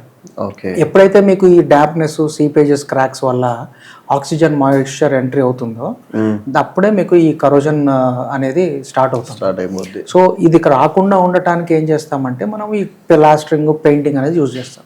ఇలాంటి స్ట్రక్చర్స్కి ఏం చేస్తామంటే మనము సైలైన్ సెలాక్సిన్ coatings కానీ TiO2 use చేయటం కానీ అనేది చూస్ చేస్తాం. సో ఇక్కడ TiO2 యూజ్ చేయటం జరిగింది యుఎస్ కన్సులేట్లో. అలానే తిరుపతిలో కూడా ఒక ప్రాజెక్ట్ చేసామండి. అదేంటంటే CPWD ప్రాజెక్ట్ అది. సో అక్కడ మనకి ఈ సైలాక్సిన్ కోటింగ్స్ యూజ్ చేసాం. అది హైడ్రోఫిలిక్, హైడ్రోఫోబిక్ అని రెండు ఉంటాయి. అది వాటర్, వర్షం నీళ్ళు పడినప్పుడు స్ట్రక్చర్ని రిపెల్ చేసేస్తుంది, లోపలికి పోనీయదు, కాంక్రీట్లో అబ్జర్వ్ కాదనమాట. సో అలాంటి ట్రాన్స్పరెంట్ కోటింగ్స్ కూడా ఇచ్చుకొని మనం ప్రొటెక్ట్ చేయగలుగుతాం అనమాట. Okay, right sir. Right sir, మన కంపెనీ గురించి మాట్లాడదాం సార్. ఇప్పుడు SK శర్మ ఇంజనీరింగ్ కన్సల్టెంట్ సర్వీసెస్లో ఎలాంటి వర్క్ జరుగుతూ ఉంటాయి సార్? మెయిన్ బేసికల్గా మనము కన్సల్టెన్సీ సర్వీసెస్ చేస్తాము, ప్రాజెక్ట్ క్వాలిటీ మేనేజ్మెంట్ సర్వీసెస్ అని. అంటే ఒక ప్రాజెక్ట్లో ఇంజనీర్స్ని డిప్యూట్ చేసి క్వాలిటీ ఆఫ్ ది ప్రాజెక్ట్ ఎట్లా ఉంది అంటే మంత్లీ మానిటరింగ్, డైలీ వాళ్ళు అక్కడే ఉంటారనమాట, మనము మానిటరింగ్ చేస్తుంటాం. అపార్ట్ ఫ్రమ్ దట్ మనకు ఒక కన్స్ట్రక్షన్ మెటీరియల్ టెస్టింగ్ ల్యాబొరేటరీ ఉంది. అందులో all kind of building materials like మీరు సాయిల్ కానీ, సిమెంట్, స్టీల్, తర్వాత అగ్రిగేట్స్, టైల్ అడేసివ్స్, పెయింట్స్, ఇలాంటి ఆల్ కైండ్ ఆఫ్ బిల్డింగ్ మెటీరియల్స్కి టెస్టింగ్ ఫెసిలిటీ ఉందన్నమాట. అపార్ట్ ఫ్రమ్ దట్ మనం జియోటెక్నికల్ ఇన్వెస్టిగేషన్స్, ఫీల్డ్లో సాయిల్ కండిషన్ ఎలా ఉంది ఇలాంటివి చేస్తుంటాం. స్ట్రక్చరల్ స్టెబిలిటీ టెస్టింగ్ అనమాట, అంటే బిల్డింగ్ ఎలా ఉంది, దానిపైన ఫ్లోర్ వేసుకోవచ్చా, దాని కెపాసిటీ ఎలా ఉంది, లోడ్ క్యారింగ్ కెపాసిటీ ఎలా ఉంది, ఇలాంటివన్నీ టెస్ట్ చేస్తూ ఉంటాం అనమాట structures. So basically purely technical consulting firm అనమాట.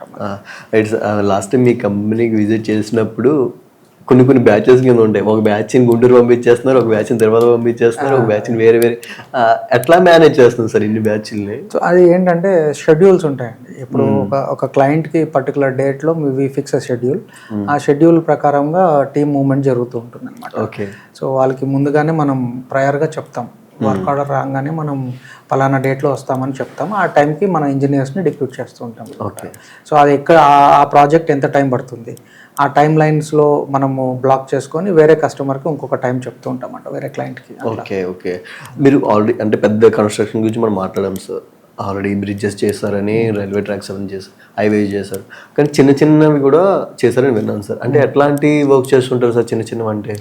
చిన్నవి ఇన్ ది సెన్స్ అంటే ఇప్పుడు ఎవరైనా ఇల్లు కట్టుకోవాలనుకున్నాను అనుకోండి, వాళ్ళకి సాయిల్ టెస్టింగ్కి మన టీం వెళ్ళి సైట్లో సాయిల్ టెస్ట్ చేసి రిపోర్ట్స్ ఇస్తూ ఉంటాం అనమాట. ఓకే. అలాంటివి కూడా చేస్తాము. వాళ్ళకి ఎలాంటి రిక్వైర్మెంట్స్ ఉన్నా మన ల్యాబ్కి విజిట్ చేసుకొని మాకు ఈ కన్సర్న్ ఉంది అంటే మా కన్సల్టెన్సీ, మా ఇంజనీర్స్ ఉన్నారు, ఆల్ ఆర్ ట్రైన్డ్ ప్రొఫెషనల్స్, వాళ్ళు they will advise also, consultancy advice కూడా ఇస్తారనమాట. సో ఎలా కట్టుకోవాలి, ఎలా కట్టుకుంటే బాగుంటుంది అనేది కూడా చెప్తాం. ఓకే. సార్ ఇప్పుడు ఈ మధ్య ఇల్లులు ఒక దగ్గర ఉంటాయి, రౌండ్ వైండింగ్ అని అదని ఇదని సరే ఎక్స్చేంజ్ చేసినప్పుడు మంచి వాళ్ళ ఇల్లు అంటేనే వాళ్ళ లైఫ్ టైం డ్రీమ్ ఎట్లా కట్టుకోవాలని, సో అది పడగొట్టడం ఇష్టం లేకుండా దాన్ని మూవ్ చేస్తూ ఉంటారు ఒక ప్లేస్ నుంచి ఇంకొక ప్లేస్కి. సో అట్లాంటివి కూడా మీరు చెక్ చేస్తుంటారు సార్, రిపోర్ట్స్? అంటే రీసెంట్గా ఒక అమీర్పేట్ కాదండి, ఒక చోట టెస్ట్ చేసాము. అది మెట్రో రైల్ ఎక్స్టెన్షన్లో ఆ బిల్డింగ్ పోతుందని చెక్ చేయించుకున్నారు. అక్కడ సగం బిల్డింగ్ ఏదో తీసేయాల్సి వస్తుంది, అది సగం తీసేస్తే మిగతా సగం బాగుంటుందా లేదా అని అడిగారు కొంతమంది. వాళ్ళకి చేసిస్తూ ఉంటాము. బట్ మూవింగ్ ఆఫ్ స్ట్రక్చర్ అనేది అంత రికమెండెడ్ కాదు. అంత రికమెండెడ్ కాదు. బట్ స్టెబిలిటీ ఎట్లా ఉంటుంది సగం బ్రేక్ చేశాక అనేది చెప్పగలుగుతాం అంతే. ఓకే. ఒక ఇల్లు ఏదైనా సరే లైఫ్ 100 years అని పెట్టుకుంటాం సార్, బట్ అది 30-40 yearsకే 50 years వరకే ఐరన్ లోపల, సిమెంట్ లోపల పాడైపోయి కరోజన్ జరిగిపోయి ముక్కలుగా ఊడిపోతూ ఉంటుంది సార్.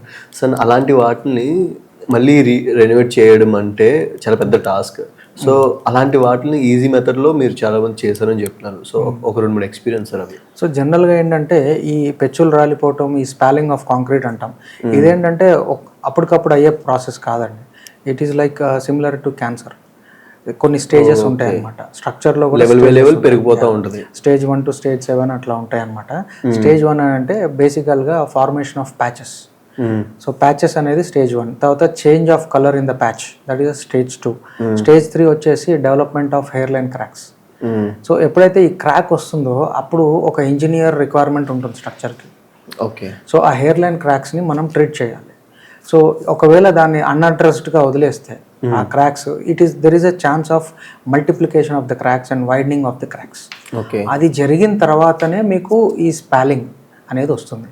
ఆ రీఎన్ఫోర్స్మెంట్ టైస్ అనేది బ్రేక్ అయిపోయి ఆ కాంక్రీట్కి ఆ స్టెబిలిటీ తగ్గిపోయి ఆ కవర్ కాంక్రీట్ అంతా ఓడిపోవటం అనేది జరుగుతుంది అన్నమాట. సో ఇది over a period of time జరుగుతుంది. సరే, ఇప్పుడు ఆ రస్ట్ పట్టిన ఐరన్ ఉంటుంది కదా, ఇప్పుడు అది కంప్లీట్ డ్యామేజ్ అయిపోయింది, రీప్లేస్ చేయొచ్చా? ఇప్పుడు మనకి ఆ కరోజన్ అనేది మనం చూస్తాం, ఎంత లెవెల్ ఆఫ్ కరోజన్ ఉంది అనేది టెస్ట్ చేస్తాం. దానికి కూడా ఒక టెస్ట్ ఉంటుంది. ఓకే. కరోజన్ ఎంత ఉంది, మోడరేట్ ఉందా, సివియర్ ఉందా అనేది చెప్తాం.